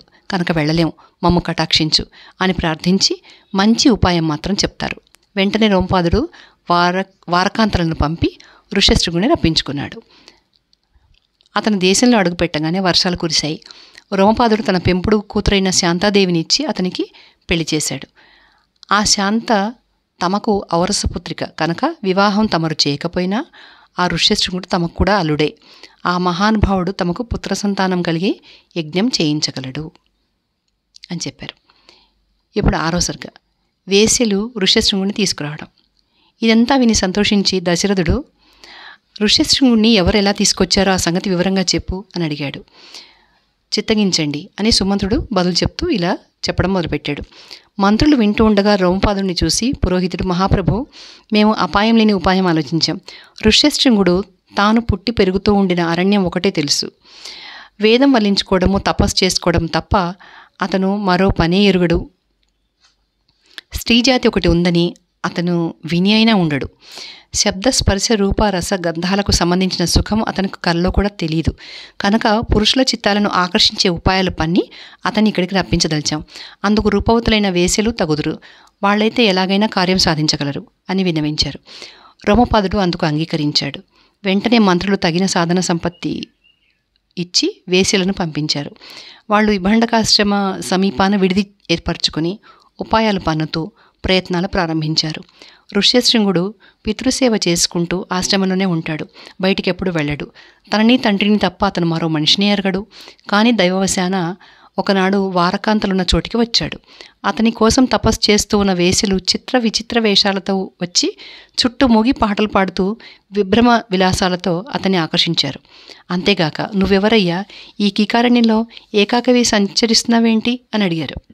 అలాంటి మనుషులను ఎప్పుడు చూస్తూ ఉండకపోవడం వల్ల అతను వారి పట్ల స్నేహభావంతో, నా తండ్రి విభాండకుడనే మహర్షి, నేను ఆయన కుమారుణ్ణి, నా పేరు ఋష్యశృంగుడు. శుభదర్శనులారా, మా ఆశ్రమం ఇక్కడే ఈ సమీపానే ఉంది. మీరందరూ అక్కడికి రండి. విధిపూర్వకంగా నేను పూజ చేస్తా అని కోరుకున్నాడు. అతని ఆశ్రమం ఎలా ఉంటుందో చూద్దామని వాళ్ళు అతని వెంట వెళ్ళారు. ఇదిగో ఇది అర్ఘ్యం, ఇది పాద్యం, ఇవి కందమూల ఫలాలు అంటూ అతను ఎంతో ప్రేమతో సమర్పించగా వారు సంతోషించారు. కానీ విభండకుడు వచ్చి శపించిపోతాడేమో అని వాళ్ళకు భయంగా ఉంది. మా దగ్గర కొన్ని ఫలాలున్నాయి, అవి నువ్వు భక్షించాలి అని చెప్పి అందరూ తలొక మాటు అతన్ని స్పర్శించి తాము తెచ్చిన భక్ష్యాలు అతని చేతిలో పెట్టారు. అతను అవి పిండి వంటలని ఎరగడు. పిండి వంటలు ఎప్పుడూ అతను చూడలేదు. కనుక అవన్నీ పళ్ళు అనుకుని పొంగిపోయాడు. అవన్నీ భక్షించాడు. ఇలాంటి తీయని పళ్ళు నేను ఎప్పుడూ చూడలేదే అని చాలా ప్రశంస కూడా చేశాడు. అతని మనస్సు తమ పైన స్థిరపడేటట్లుగా అందరూ తగిన బదులు మాటలు చెప్పి, ఇకనైనా వెళ్ళకపోతే కీడు మూడుతుంది అని స్థిరపరచుకుని, మిత్రుడా, వ్రతచర్య నడుపుకుంటూ నిన్ను విడిచిపెట్టలేక నీతో వచ్చాం. వ్రతశేషం నిర్వహించుకోకపోతే దోషం చుట్టుముట్టుంది. నువ్వు ఎరుగుదువు కదా ఈ సంగతి, కనుక దయ ఉంచి మాకు ఇప్పటికి సెలవి అని కోరి అతన్ని విడవలేక వెళుతున్నట్టుగా నటిస్తూ వాళ్ళు తమ విడిదికి వెళ్ళిపోయారు. వాళ్ళు అలా వెళ్ళారు. ఋష్యశృంగుని మనసులో తారుమారమైపోయింది. దుఃఖం ముంచుకొచ్చింది. ఏమి చేయడానికి తోచలేదు. మర్నాడు తెల్లవారడం తరువాయిగా అతను వాళ్ళ విడిది చేరుకున్నాడు. ఇది ఇలా జరుగుతుందని ఆ వేశ్యలకు తెలుసు. అందుచేత వాళ్ళు షష్ఠి గడియలు చక్కగా అలంకరించుకుని ఉన్నారు. మంచి కమ్మని పాటలు పాడుకుంటూ విభ్రమ విలాసాలు చూపిస్తూ అతనికి ఎదురు వెళ్ళి స్వాగతం ఇస్తున్నట్టుగా తలొక మాట అతన్ని స్పర్శించి, చెవిలో ప్రియభాషలు పలుకుతున్నట్టుగా అతన్ని స్పృశించి తీసుకువెళ్ళి తమ మధ్య కూర్చోపెట్టుకున్నారు. దాంతో అతను పరవశుడైపోయాడు. అది గుర్తించి వాళ్ళు, సౌమ్యుడా, మేమిక మా ఆశ్రమానికి పోవలసింది. మేము నీ ఆశ్రమానికి వచ్చినట్టే నువ్వు కూడా ఒక మాట మా ఆశ్రమానికి రావడం ధర్మం. అక్కడ నీకు ఇంతకంటే ఎక్కువగా అతిథి పూజ చేస్తాం అన్నారు. అది అతనికి గొప్ప వరంలాగా కనపడింది. వెంటనే అతను గంగానదిలో పడవ ఎక్కి వాళ్లతో బయలుదేరాడు. ఆ పడవ అంగదేశం ప్రవేశించడంతోనే దేశం అంతటా గొప్ప వాన కురిసింది. ఆ వానతో అతని రాక గుర్తించి రోమపాదుడు సకల పరివారంతోనూ ఎదురు వెళ్ళి సాష్టాంగ నమస్కారాలు చేసి వినయ విధేయతలతో అర్ఘ్యపాద్యాది విధులతో పూజించి, మహాత్మా, నా అపరాధాలు క్షమించి నన్ను మన్నించండి అని ప్రార్థించాడు. తర్వాత అంతఃపురానికి తీసుకెళ్లి తన కూతురైన శాంతనిచ్చి యథాశాస్త్రంగా వివాహం కూడా చేశాడు. అందుకు చాలా సంతోషించి అతని మామగారి పూజలు అందుకుంటూ శాంతతో ఎంతో సుఖంగా ఉన్నాడు. 7వ సర్గ. ఋష్యశృంగుడు అయోధ్యకు రావడం. రాజేంద్ర, కథావశాన ఈ సనత్కుమారుడు సెలవిచ్చింది ఇంకా ఉంది. మనవి చేసుకుంటాను, ఆలకించండి. ఇక్ష్వాకు వంశంలో దశరథుడనే మహారాజు పుడతాడు. అతను ధార్మికుడు, సత్యవ్రతుడు అయి ఉంటాడు. దశరథుడు అంగరాజైన రోమపాదుడు స్నేహితులవుతారు. దశరథుడు ఆ రోమపాదుడి దగ్గరికి వెళ్ళి, ధర్మాత్మ, నేను సంతాన భాగ్యం లేక దుఃఖితుడై ఉన్నాను. సంతానం కోసం నేను యజ్ఞం చేయదలుచుకున్నాను. ఆ యజ్ఞం శాంతాదేవి భర్త అయిన ఋష్యశృంగుడు చేయిస్తేనే నా కోరిక నెరవేరుతుంది. కనుక ఆ మహానుభావుణ్ణి నువ్వు శాంతతో కూడా మా ఇంటికి పంపి నన్ను కృతార్థుడిని చెయ్యి అని కోరతాడు. దాని మీద రోమపాదుడు బాగా ఆలోచించి అప్పటికి పుత్రవంతుడై ఉన్న ఋష్యశృంగుణ్ణి దశరథుడికి అప్పచెప్తాడు. దశరథుడు ఎంతో సంతోషించి యజ్ఞం కోసం, సంతానం కోసం, స్వర్గం కోసం ఋష్యశృంగుణ్ణి ఋత్విక్కుగా వరిస్తాడు. దానివల్ల అతని కోరిక నెరవేరుతుంది. అతనికి అమిత బలపరాక్రమవంతులైన 4 కొడుకులు పుడతారు. వారు త్రిలోకాలయందు కీర్తి కలవారు, వంశకర్తలు అవుతారు. దేవవ్రతుడైన సంతకుమారుడు సెలవిచ్చినట్టుగా ఈ క్రమం తప్పకుండా జరిగి తీరుతుంది. కాబట్టి తమరు అలా చేయడం అగత్యం, తప్పదు మరి అని సుమంతుడు మనవి చేశాడు. తానుండగా దశరథుడు మరో బ్రాహ్మణ్ణి వరించి యజ్ఞం చేస్తే వశిష్ఠుడు ఏమైనా అనుకోవచ్చు కనుక మతిమంతుడైన దశరథుడు ఇదంతా ఎరింగించి వశిష్ఠుడి అనుమతి పొంది మహారాణులను, మంత్రులను, తగిన పరివారము వెంట పెట్టుకుని నిండు మనసుతో అంగదేశం చేరుకుని ముందుగా రోమపాదుని నగరిలో అగ్నిలాగా తేజరిల్లుతూ ఉండిన ఋష్యశృంగుని దర్శనం చేసుకున్నాడు. తమకు గల స్నేహం పురస్కరించుకుని రోమపాదుడు మహానందభరితుడై దశరథుడిని అనేక విధాలుగా గౌరవించాడు. ఇంకా అతను తనకి దశరథుడికి బంధుత్వమే కాక స్నేహం కూడా ఉండడము, దశరథుడు శాంతాదేవి జనక తండ్రి అయి ఉండడము సకృత్యంగా చెప్పగా ఋష్యశృంగుడు కూడా మామగారైన దశరథుడిని ఎంతో పూజించాడు. అందుకెంతో సంతోషించి దశరథుడు అక్కడ 7-8 దినాలుండి రోమపాదునితో, రాజేంద్ర, నీ కూతురు శాంతను, అల్లుడు ఋష్యశృంగుడిని ఒక్క మాట మాతో పంపాలి అని కోరుతూ ఉన్న సంగతులని చెప్పాడు. రోమపాదుడు అందుకు చాలా ఆనందించి, అమ్మాయి, నువ్వు వెళ్ళి దశరథుని ఇంట కొంతకాలం ఉండిరండి అని చెప్పగా ఋష్యశృంగుడు సంతోషించి అందుకు అంగీకరించాడు. తర్వాత దశరథుడు, రోమపాదుడు ఒకరి చేతులు ఒకరు పట్టుకుని ఒకరినొకరు కౌగిలించుకొని తమ స్నేహబంధాన్ని ప్రకటించుకున్నారు. అదైన తర్వాత రోమపాదుని అనుజ్ఞ పొంది దశరథుడు సపరివారంగా అయోధ్యకు బయలుదేరాడు. మంత్రుల దూతల వల్ల ఈ సంగతి తెలియపరచగా రాజోద్యోగులు, పౌరులు స్వర్గపట్టణం కంటే ఎక్కువ అందంగా ఉండేటట్టుగా అయోధ్య నగరం అలంకరించారు. వీధులని చక్కగా తుడిచి పన్నీరు చల్లి అగరు ధూమాలతో సువాసింపజేసి పతాకాలు ఎగరవేసి అత్యుత్సాహం కనబరిచారు. రాజు ఋష్యశృంగుడు రాగానే స్వాగతం నివేదించి అర్ఘ్యపాద్యాలు ఇచ్చి అనేక విధాల గౌరవాదరాలు కూడా చూపించారు. శంఖదుందుభీత్ స్వరాలతో దిక్కులు పిక్కటిల్లాయి. దశరథుడు శాంతను, ఋష్యశృంగుని ఒక చక్కని ప్రాసాదంలో విడియించి కృతకృత్యుణ్ణి అయినాను అని ఎంతో ఆనందించాడు. అంతఃపుర స్త్రీలందరూ కూడా శాంతను ఆమె భర్తని చాలా ఆదరించారు. అందరి చేత సాధారణంగా పూజించబడుతూ భర్తతో కూడా శాంతాదేవి కొన్నాళ్ళు అక్కడ ఉండిపోయింది. సర్గ 8. దశరథుడు ఋష్యశృంగుణ్ణి ఋత్వికుగా వరించటం. కాలం గడుస్తూ ఉండగా మనోల్లాసం కలిగించే వసంతకాలం వచ్చింది. అంతటా చైత్ర పౌర్ణమి నాడు దశరథుడు దేవవర్చస్సు గల ఋష్యశృంగుని పూజించి కులాభివృద్ధి నిమిత్తం సంతానం కోరి అశ్వమేధం చేయబోనుకున్నాడు. అదంతా యథావిధిగా నిర్వహించి నన్ను కృతార్థుణ్ణి చేయకోరుతున్నాను అని ప్రార్థించాడు. చాలా సంతోషం, యజ్ఞ సంభారాలని సమకూర్పించు, అశ్వాన్ని విడిచిపెట్టు అని ఋష్యశృంగుడు సెలవిచ్చాడు. దానిమీద దశరథుడు సుమంతుడిని చూసి, జాబాలిని, కాశ్యపుణ్ణి, పురోహితుడైన వశిష్ఠుడిని, తక్కిన బ్రాహ్మణోత్తములను రప్పించు అన్నాడు. సవినయంగా వెళ్ళి సుమంతుడు వారిని అందరినీ తీసుకువచ్చాడు. వారు కూడా పరమానంద భరితులై చేయవలసినవని చెప్పారు. నీకు అమిత విక్రములైన 4 కొడుకులు పుడతారు అని వశిష్ఠుడు ప్రత్యేకంగా చెప్పాడు. వారు సెలవిచ్చినవని సరిగ్గా చేయించమని దశరథుడు మళ్ళీ సుమంతుడిని ఆజ్ఞాపించాడు. 9వ సర్గ. అశ్వమేధ సన్నాహం. పనులన్నీ ముగిసేటప్పటికి సంవత్సరం గడిచి మళ్ళీ వసంతం వచ్చింది. అప్పుడు దశరథుడు, మునిపొంగవ, సర్వము సిద్ధమై ఉంది. సంతానం నిమిత్తం ఉద్దేశించిన అశ్వమేధ యాగం నడిపించి నన్ను కృతార్థుని చేయకూరుతున్నాను. రాక్షసాదుల వల్ల విఘ్నం కలగకుండా యథాశాస్త్రంగా సర్వము నెరవేర్చకోరుతున్నాను. తాము నా ఎడల అవిచ్ఛిన్నమైన స్నేహం గలవారు, కావున తమరే ఈ భారం అంతా వహించవలసి ఉంటుంది అని ప్రార్థించాడు. అందుకు చాలా ఆనందించి వశిష్ఠుడు, రాజేంద్ర, నువ్వు నిశ్చింతగా ఉండు, నీ కోరికలని చక్కగా నెరవేరుతాయి, సందేహం లేదు అని చెప్పి యాజన సమర్థులైన వృద్ధ బ్రాహ్మణులను, స్థపతులను, కర్మాంతికులను, శిల్పకరులను, వర్తకులను,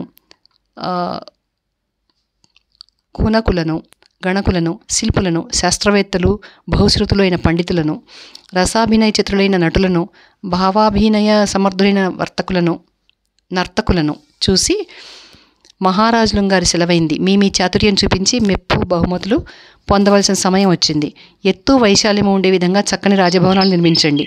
భక్ష్యాన్న పానాలు నిండి ఉండేటట్టు బ్రాహ్మణ గృహాలు నిర్మించండి. సకల సౌకర్యాలు బహుభక్ష్యాలు ఉండేటట్టు పౌరుల నిమిత్తము చక్కని భవనాలు సిద్ధం చేయండి. పల్లెటూరి జనానికి వాసయోగ్యాలైన మందిరాలు నిర్మించండి. అన్ని వర్ణాల వారు మృష్టాన్న భోజనం చేసి సుఖంగా ఆనందంగా ఉండాలి. ఇదంతా మీరు సరదాగా కాక ఇది విధి అని నాకు శ్రేయస్కరమైంది అని గుర్తించి జరిపించండి. ఎవరికి అమర్యాద జరగకూడదు, ఎవరిని తేలికగా మాట్లాడకూడదు, ఎవరిని ఏవగించుకోకూడదు. ఈ సందర్భంలో ఎవరి ఎడల ఎవరు కామక్రోధాలను చూపించకూడదు. యజ్ఞకార్య నిర్వహణం చేసే శిల్పులను కూడా మృష్టాన సంతృప్తులను చేయాలి.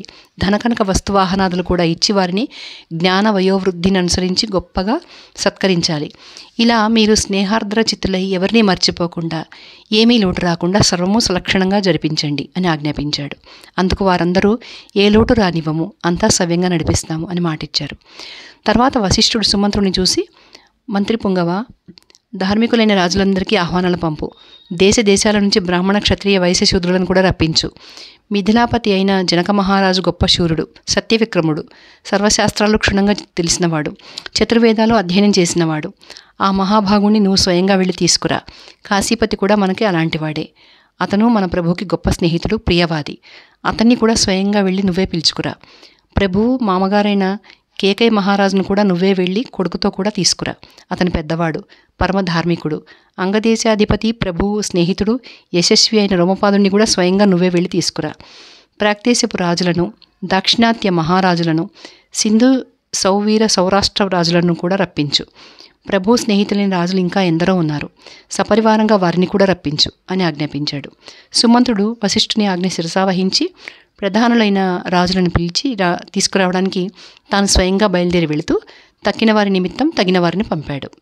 తర్వాత కర్మాంతికులు వచ్చి, మహానుభావ, మేము చేయవలసినంతా సిద్ధం చేశాము, తాము దయచేసి పరిశీలించవచ్చు అని విన్నవించుకోగా వశిష్ఠుడు వెళ్ళి చూసి అంతా చక్కగా సిద్ధమై ఉన్నందుకు చాలా సంతోషించి వారితో, ఎవరిని అగౌరవపరచొద్దు, ఎవరికి కావలసినవేవి నిర్లక్ష్యంగా ఇవ్వద్దు, ఆదర గౌరవాలు ఎంతమాత్రం తగ్గకూడదు అని గట్టిగా చెప్పాడు. ఇదైన తర్వాత ధనకనక రత్న వాహనాదులైన కానుకలను పట్టించుకొని దేశదేశాల రాజులు ఒక్కొక్కరే వచ్చారు. వశిష్ఠుడు దశరథునితో, నరవ్యాఘ్ర, నీ ఆహ్వానం అందుకుని ఇదే రాజులందరూ దయచేశారు. మేమంతా వారిని యథార్హంగా సత్కరించాం. యజ్ఞ సంభారాలను సమస్తము సజ్జితమై ఉన్నాయి కనుక నువ్వు ఒక మాట యజ్ఞశాలకు వచ్చి అంతా చూడవలసింది అని చెప్పాడు. ఋష్యశృంగుడు కూడా ఇలాగే చెప్పగా దశరథుడు శుభదినమున వశిష్ఠ ప్రముఖులైన బ్రాహ్మణోత్తములను ఋష్యశృంగుడిని ముందుంచుకుని యజ్ఞారంభం చేయడానికి సపరివారంగా వెళ్ళి యజ్ఞశాలలో ప్రవేశించాడు. 5వ సర్గ. యాగ విశేషాలు. సంవత్సరం గడిచింది. దేశాలన్నీ తిరిగి తిరిగి గుర్రము వచ్చింది. సరయూ నది ఉత్తరపు గట్టున యాగం ప్రారంభమైంది. ఋష్యశృంగుడిని అనుసరిస్తూ వేదాంగవేత్తలైన బ్రాహ్మణులు వేదం అనుసరించి, మీమాంస శాస్త్రం అనుసరించి, కల్పసూత్రాలు అనుసరించి సకలము నిర్వర్తించారు. ముని పొంగవులైన బ్రాహ్మణోత్తములు ఇంద్రునికి ఇవ్వవలసిన హవిర్భాగాలు ఇచ్చి, స్తోత్ర శాస్త్రాలతో సోమలతను స్తుతించి, బహిష్పవమానాదులచే తత్కర్మ దేవతలను పూజించి, పరవర్గ్యోపసత్తులైన తర్వాత ప్రాతఃసవనము, మాధ్యం దిన సవనము, తృతీయ సవనము నిర్వహించారు. వారు పొరపాటు కొంచెమైనా చేయలేదు. అంతా బ్రహ్మభావంతోనే చేశారు. ఆ దినాలలో అక్కడ బడలిక పొందినవాడు ఒక్కడు కూడా కనపడలేదు. ఆకలితో మాడినవాడు కనపడలేదు. అక్కడికి వచ్చిన బ్రాహ్మణులు విద్వాంసుడు కానివాడు, 100 శిష్యులకు తక్కువ ఉన్నవాడు ఒక్కడూ లేడు. ఆ దినాలలో లెక్కలేనంతమంది బ్రాహ్మణులు, వారి దాసులైన శూద్రులు, తపస్సులు, దిగంబరులైన సన్యాసులు నిత్యము భుజిస్తూనే ఉన్నారు. ముసలివాళ్ళు, రోగగ్రస్తులు, స్త్రీలు, పిల్లలు స్వేచ్ఛగా భుజిస్తూ ఉండి తృప్తి లేక మళ్ళీ మళ్ళీ భుజిస్తూ ఉన్నారు. వారు భుజించిన కొద్దీ దశరథుడు తనకు తృప్తి లేక, ఇంకా అన్నం పెట్టండి, మళ్ళీ మళ్ళీ బట్టలివ్వండి అని ఆజ్ఞాపిస్తూ వచ్చాడు. భక్ష్య ఖాద్య లేహ్య చోష్యాది రూపాలతో భోజ్య పదార్థాలు ఎప్పటికప్పుడు పర్వతాలంత గుట్టలుగా తయారై ఉండేవి. దేశాల నుంచి వచ్చిన స్త్రీ పురుషులు, ఇంత చక్కని పదార్థాలు మేము ఎక్కడా చూడలేదు, మేము సంతృప్తులమైనాం అని గొంతెత్తి పలికి దశరథ మహారాజుకు ఇష్టాపూర్తి కావాలి అని సర్వేశ్వరుడిని ప్రార్థించారు. స్నానం చేసి చక్కగా అలంకరించుకున్న పురుషులు అనేకులు మరల వడ్డించి వారిని తృప్తులను చేశారు. ఇలాగ యాగం జరుగుతూ ఉండగా బ్రాహ్మణులు తృప్తిగా భోజనం చేసి జిగీషతో వాదాలు చేస్తూ కాలక్షేపం చేస్తూ ఉన్నారు. ఋత్వికులు సర్వకర్మలు యథాశాస్త్రంగా నిర్వహిస్తూ ఉన్నారు. ఆ యాగం చూడడానికి వచ్చిన బ్రాహ్మణుల్లో షడంగాలు చదువుకోనివాడు, బహుశ్రుతుడు కానివాడు, వాదకుశలుడు కానివాడు ఒక్కడు కూడా లేడు. యూపోచ్రే కాలాన ఆ యాగంలో ఋత్వికులు బిల్వయూపాలారు, ఇతర యూపాలారు, పలాస యూపాలు 6, శ్లేషాత్మక యూపం 1, దేవదారు యూపాలు 2 నిలిపారు. ఒక్కొక్క యూపం 21 అరత్నుల పొడవున ఉంది. శిల్పులు వాటిని 8 కోణాలు ఉండేటట్టుగా చక్కగా చెక్కారు. ఇవన్నీ ఒక్కొక్క వస్త్రం చుట్టి గంధపుష్పాదులతో ఋత్విక్కులు అలంకరించగా ఆకాశాన సప్తమహర్షులు ప్రకాశిస్తున్నట్టు ప్రకాశించాయి. శాస్త్రాలలో చెప్పిన కొలతలతో ఇటుకరాళ్ళు చేయించి శిల్పకర్మ నిపుణులైన బ్రాహ్మణులు వాటిలో ఆజ్ఞాధారవేది నిర్మించారు. ఆ వేది బంగారు రెక్కల గల గరుడపక్షి ఆకారంగా ఉంది. ఇంద్రాది దేవతలను ఉద్దేశించి ఆ యూపాలకు పశువులు, సర్పాలు, పక్షులు యథాశాస్త్రంగా ఏరి సంపాదించి తెచ్చి కట్టారు. ఆ యూపాలు కట్టిన మొత్తం పశువులు 300. దశరథ మహారాజు పట్టపు గుర్రాన్ని కూడా ఋత్వికులు ఆ పశువులలో చేర్చారు. పట్టమహిషి అయిన కౌసల్య ఆ గుర్రాన్ని యథాశాస్త్రంగా పూజించి సవతులతో కూడా బంగారపు సూదులతో దాని గుండెల మీద 3 నాట్లు పెట్టింది. తర్వాత కౌసల్య మనసు నిబ్బరం చేసుకుని ధర్మకామంతో ఆ రాత్రంతా ఆ గుర్రం దగ్గర ఉండి గడిపింది. తర్వాత హోత, అధ్వర్యుడు, ఉద్గాత, బ్రహ్మ, మహిషిని, పరివృత్తిని, వావాతను, బాలాకలిని వరుసగా పరిగ్రహించారు.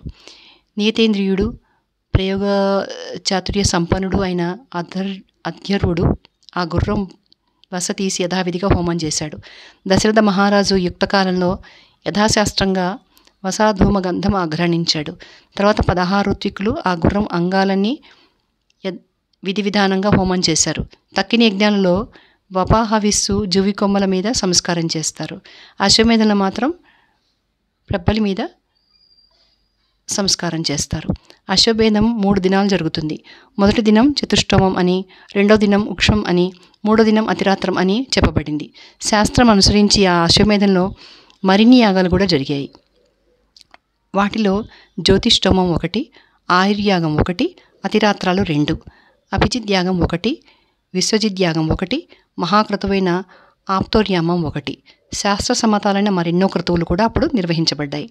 బ్రహ్మ స్వయంగా ఏర్పరిచిన అశ్వమేధ యాగానికి అది చేసిన మహారాజు తన రాజ్యమంతా ఋత్వికులకు యాగదక్షిణగా ఇవ్వాలి. ఆ విధిని అనుసరించి వంశవృద్ధి కోరుకుంటున్న దశరథ మహారాజు హోతకు తూర్పు రాజ్యము, అధ్వర్యుడికి పడమటి రాజ్యము, బ్రహ్మకు దక్షిణ రాజ్యము, ఉద్గాతకు ఉత్తర రాజ్యము ఇచ్చి భూమి అంతా తక్కిన ఋత్వికులకు ఇచ్చాడు. అందుకు సంతోషించిన వారందరూ, రాజా, గతకల్మషుడైన నువ్వు ఒక్కడివే ఈ భూభారం వహించడానికి తగినవాడవు. భూమితో మాకేమీ పనిలేదు. మేము రాజ్యం పాలించలేము. మేము వేదాంగాధ్యయనం మాత్రమే చేయగలం.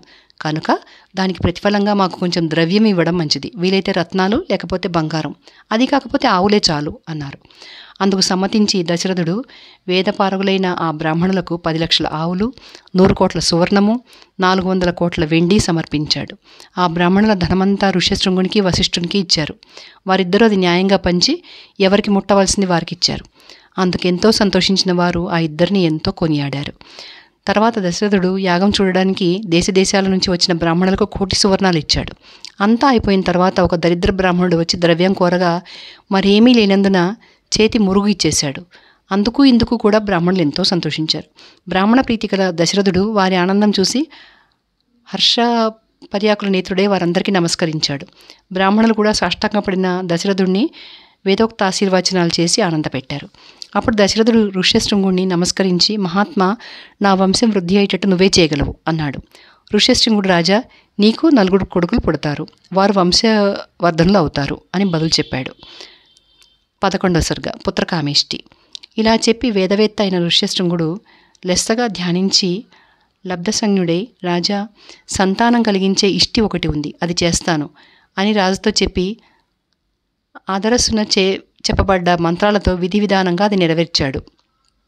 అంతటా దేవతలు, గంధర్వులు, సిద్ధులు, పరమర్షులు తమ తమ హవిర్భాగాలు పుచ్చుకోవడానికి అక్కడికి వచ్చి ఆ సభలో కలుసుకుని కూడబలుక్కుని బ్రహ్మ ఎదుట నిలిచి, దేవా, రావణుడు అనే రాక్షసుడు నీ అనుగ్రహం వల్ల మిక్కిలి గర్వించి మమ్మల్ని అందరినీ ఎంతో బాధిస్తున్నాడు.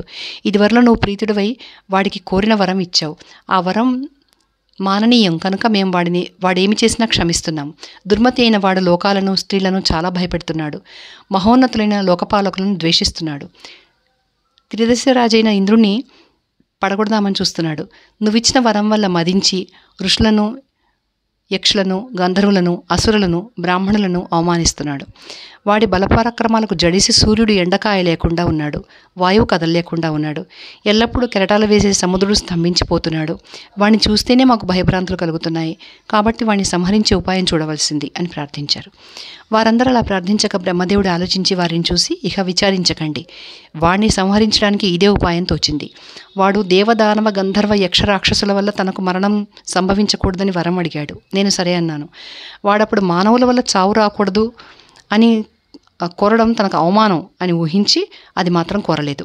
కనుక వాడు మనుషుల చేతిలో మరణిస్తాడు, మరొక విధంగా వాడు చావడు అని చెప్పాడు. ఇది విని వారంతా చాలా ఆనందించారు.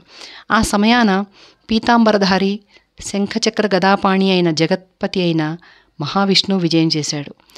ఆయన వచ్చి బ్రహ్మచింతనుండగా దేవతలందరూ అనేక విధాల స్తోత్రం చేసి, ప్రభు, లోక కళ్యాణం కోసం ఒక పని చేయవలసిందని నేను కోరుతున్నాము.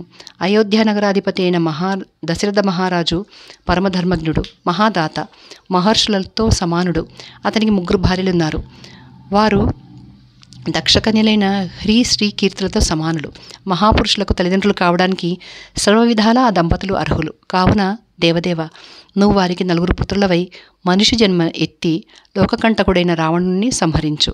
మూర్ఖుడైన వాడు దేవతలను, గంధర్వులను, సిద్ధులను, మహర్షులను ఎంతో బాధిస్తున్నాడు.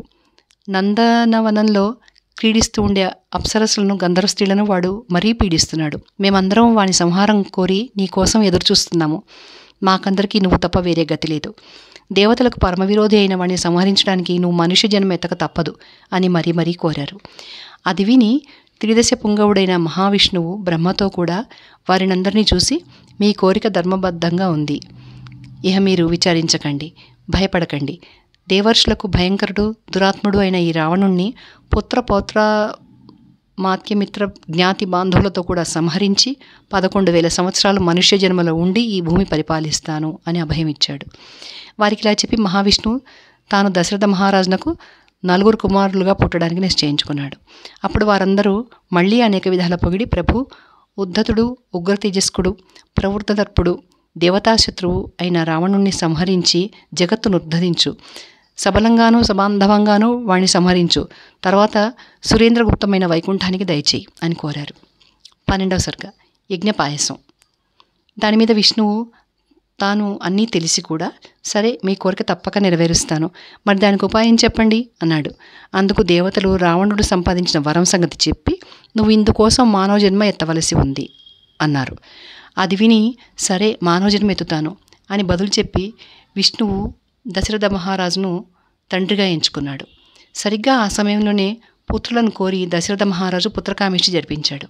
అది గమనించి బ్రహ్మాదులకు సెలవిచ్చి విష్ణువు అంతర్ధానమైనాడు. ఇక్కడ అయోధ్య నగరంలో దశరథుడు చేస్తున్న పుత్రకామేష్టి హోమగుండంలో నుంచి ఒక మహాపురుషుడు పుట్టుకొచ్చాడు. అతను చాలా బలవంతుడు. అతని మొహం ఎర్రగా ఉంది. కంఠధ్వని దుందుబి ధ్వనిలా ఉంది. అతని మీసాలు, గడ్డము సింహం జూల్లాగా చాలా సొంపుగా ఉన్నాయి. అతను ఎరుపు, నలుపు కలిసిన రంగుబట్టలు కట్టుకుని లెక్కలేనన్ని దివ్యాభరణాలు ధరించి శుభలక్షణ సంపన్నుడై ఉన్నాడు. పర్వత శిఖరంలాగా ఎత్తుగా ఉన్నాడు. అతను పట్టపగలే సూర్యుడిలాగా ప్రకాశిస్తూ వెండి మూత వేసిన బంగారు గిన్నెలో పాయసం పట్టుకుని వచ్చి, దశరథ మహారాజా, ప్రజాపతి పంపున నేను వచ్చి ఉన్నానని చెప్పాడు. అందుకు రాజు, మహానుభావా, నీకు ఇదే స్వాగతం. నేను చేయవలసిందేమో ఆజ్ఞాపించు అని బదులు చెప్పాడు. దానికి ఆ మహాపురుషుడు, రాజా, అశ్వమేధము పుత్రకామేష్టి చేసి నువ్వు దేవతలను అర్చించినందున ఈ పాయసం నీకు లభించింది. ఇది దేవతలు సిద్ధపరిచినది. దీనివల్ల నీకు ఆరోగ్యం వృద్ధి అవుతుంది, సంతానం కలుగుతుంది. నీకు అనుగుణంగా వర్తిస్తున్న నీ 3 భార్యలకు ఈ పాయసం పంచిపెట్టు. ఇలా చేసావా, ఈ పుత్రకామేష్టికి ఫలితంగా నీకు కొడుకులు కలుగుతారు అని చెప్పాడు. ఆ మాటలు విని దశరథుడు చాలా సంతోషించి దేవపాయసం నిండి ఉన్న ఆ బంగారు పాత్ర శిరసా గ్రహించి ప్రియదర్శనుడైన ఆ మహాపురుషునికి ప్రదక్షిణ నమస్కారాలు సమర్పించి నవనిధులను పొందిన దరిద్రుడు ఎంత సంతోషిస్తాడో అంత సంతోషించాడు. ఆ మహాపురుషుడు అంతర్ధానమైనాడు. ఇదంతా విని అంతఃపుర నివాసులందరూ కూడా చాలా సంతోషించారు. ఆకాశం శరశ్చంద్రుడి కిరణాలతో ప్రకాశించేటట్టు ఆ పరమానందంతో అంతఃపురం అంతా దేదీప్యమానమైంది. ఆ సమయంలో దశరథుడు అక్కడికి వచ్చి, పుత్ర సంతాన భాగ్యం కలిగించే ఈ పాయసం భక్షించండి అని చెప్పి అందులో సగం కౌశల్యకి, ఆ సగంలో సగం సుమిత్రకు, మిగిలిన దాంట్లో సగం కైకకు, మిగిలిన ఉండిన ఆ 8వ భాగం మళ్ళీ సుమిత్రకు ఇచ్చాడు. ఆ పాయసం భక్షించి ఆ పట్టపురాణులు ముగ్గురు తమకు చాలా సన్మానం జరిగినట్లు సంతోషించారు. దానివల్ల అగ్నితోనూ సూర్యుడితోనూ సమానమైన తేజస్సు గల గర్భములు కూడా ధరించారు. ఆ సంగతి విని రాజు చాలా ఆనందించాడు. 13వ సర్గ వానరుల పుట్టుక. శ్రీ మహావిష్ణువు ఇలాగా దశరథ మహారాజు భార్యల గర్భవాసాల ప్రవేశించగానే బ్రహ్మదేవుడు దేవతలందరినీ చూసి, సత్యసంధుడు మహావీరుడు మన పాలిట హితైషి అయిన శ్రీ మహావిష్ణువు కొత్త అవతారానికి సాయంగా ఉండేందుకు మహాబలవంతులు కామరూపులు అయిన యోధులను కనండి. ఆ యోధులందరూ ఎలాంటి మాయలైనా తెలుసుకోగలిగిన వారు, శూరులు, వాయువేగులు, నీతిశాస్త్రం బాగా తెలిసినవారు, బుద్ధిమంతులు, శ్రీ మహావిష్ణువుతో పోల్చదగిన పరాక్రమవంతులు, సర్వాస్త్ర శస్త్ర సమర్థులు, మీలాగే ఆకలి తప్పులు లేనివారు అయి ఉండాలి. ఇంకా వారెవరికి లొంగనివారు, ఎవరి వల్ల ఓడిపోనివారు అయి ఉండాలి. ఇంకా వారు వానరూపులు కూడా అయి ఉండాలి. మీకు తగిన అప్సర స్త్రీలు, గంధర్వాంగనలు ఎందరో ఉన్నారు. వారి యందు మీ పేరు ప్రతిష్టలకు తగిన కుమారులను పొందండి. నేను ఇదివరకే భల్లూక జాతిలో జాంబవంతుడిని సృష్టించి ఉన్నాను. అతను నేను ఆవలిస్తూ ఉండగా నా ముఖం నుంచి పుట్టుకొచ్చాడు అని చెప్పారు. వెంటనే ఈ శాసనం శిరసావహించి మహర్షులు, సిద్ధులు, విద్యాధరులు, నాగులు, చారణులు అనే 3 లక్షల కుమారులను కన్నారు. దేవేంద్రుడు తనతో సమానంగా మహా తేజస్శాలి అయిన వాలిని కన్నాడు. ప్రజాపవంతులలో అగ్రేసుడైన సూర్యుడు సుగ్రీవుని కన్నాడు. బృహస్పతికి తారుడు తండ్రిలాగే చాలా కుశాగ్రబుద్ధి.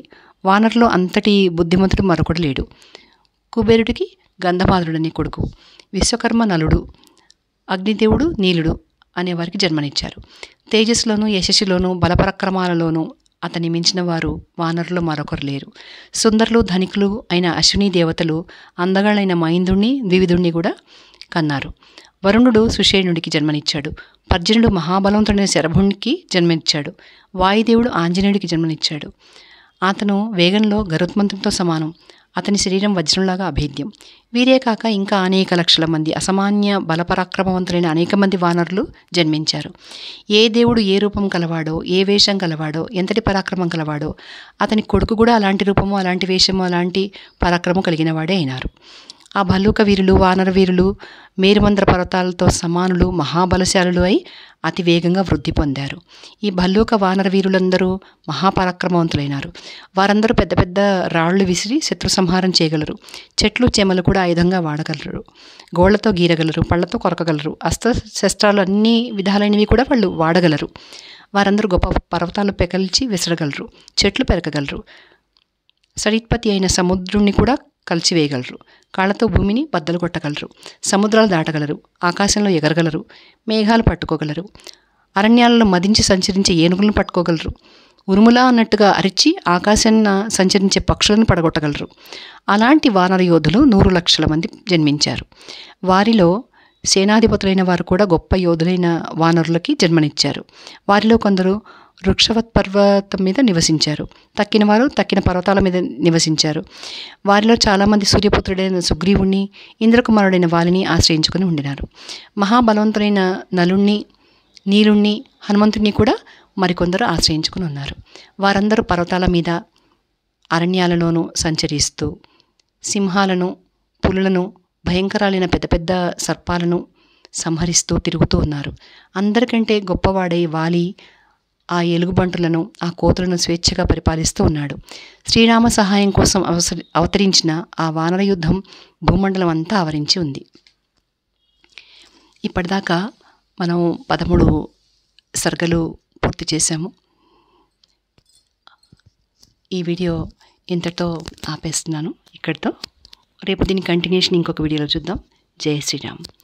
అయితే ఇది పూర్తయిన సందర్భంగా కొన్ని విషయాలు మనం కూడా నోటీస్ చేయాలి. ఇందులో మనం చూసిన వాటిలో మొట్టమొదటిది ఏంటంటే రోమపాదుడు ఆయన అల్లుడు ఋష్యశృంగుడు వస్తేనే వర్షాలు, ఆయనలా అడుగు పెట్టగానే వర్షాలు పడ్డాయి.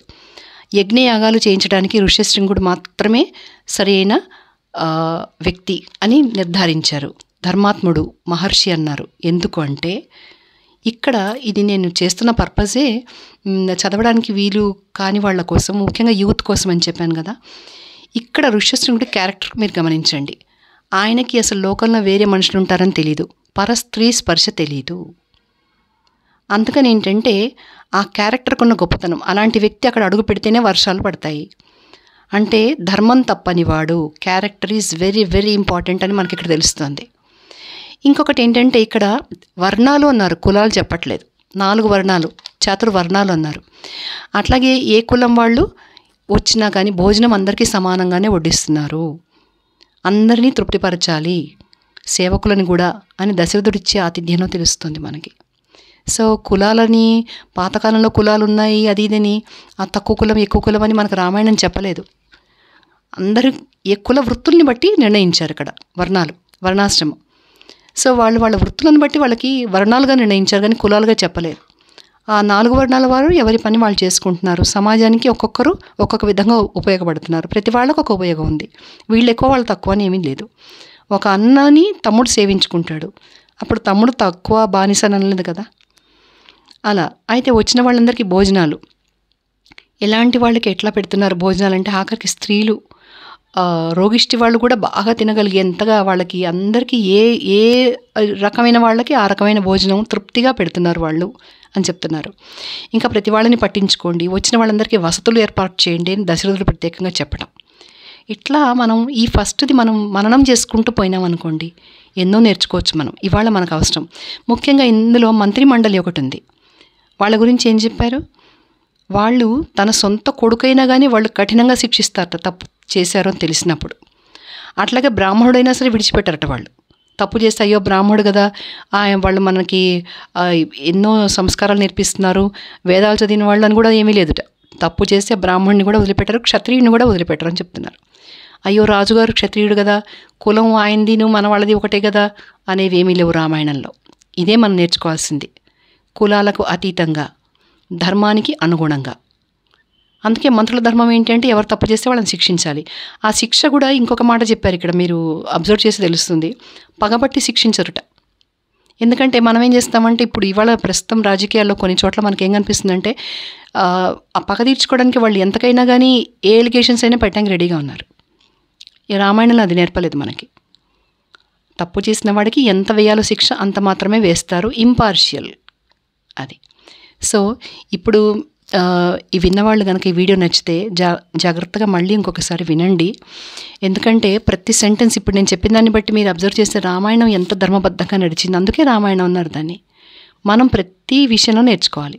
అక్కడ ప్రజలను ఎట్లా పరిపాలించాడు, ఆ రాజ్యం రామరాజ్యంలో అంటే దశరథుడి రాజ్యంలో ఎలా ఉన్నారు, రోగిష్టి వాళ్ళు ఎవరు లేరు, వైధవ్యం పొందిన వాళ్ళు అంటే భర్తని కోల్పోయి విడోస్గా ఉన్నవాళ్ళు లేరు, పిల్లలు లేని వాళ్ళు లేరు, ప్రతి ఒక్కళ్ళు సకల సౌభాగ్యాలతో ఉన్నారు. అందరికీ ధనము ధర్మము, పూజ చేయనివాడు ఒకడు లేడు, పరాయి ఆడవాళ్ళని కోరుకునేవాడు ఒక్కడు కూడా లేడు. ఎంత బాగుందండి, ఎంత నేర్చుకోవాలి మనం. ఇప్పుడు అయోధ్య రాముడు అని మనం ఎంతో పొంగిపోతున్నాము, ఆ అయోధ్య రాముడిదే ఈ రాజ్యం. ఈ చెప్పిందంతా ఆయనకు సంబంధించిందే. కాబట్టి ఆయన మీద ప్రేమ భక్తి మనకున్నాయి అనటానికి మనం ఇవి నేర్చుకుని పాటించగలిగితే చాలు. సో ఈ వీడియో నచ్చితే కనుక మీరు అందరికీ షేర్ చేయండి. నాకు వాట్సాప్లో మెసేజెస్ పెట్టే కంటే మీరు లైక్స్ కొట్టండి, ఓకేనా? థ్యాంక్ యూ అండి. జై శ్రీరామ్.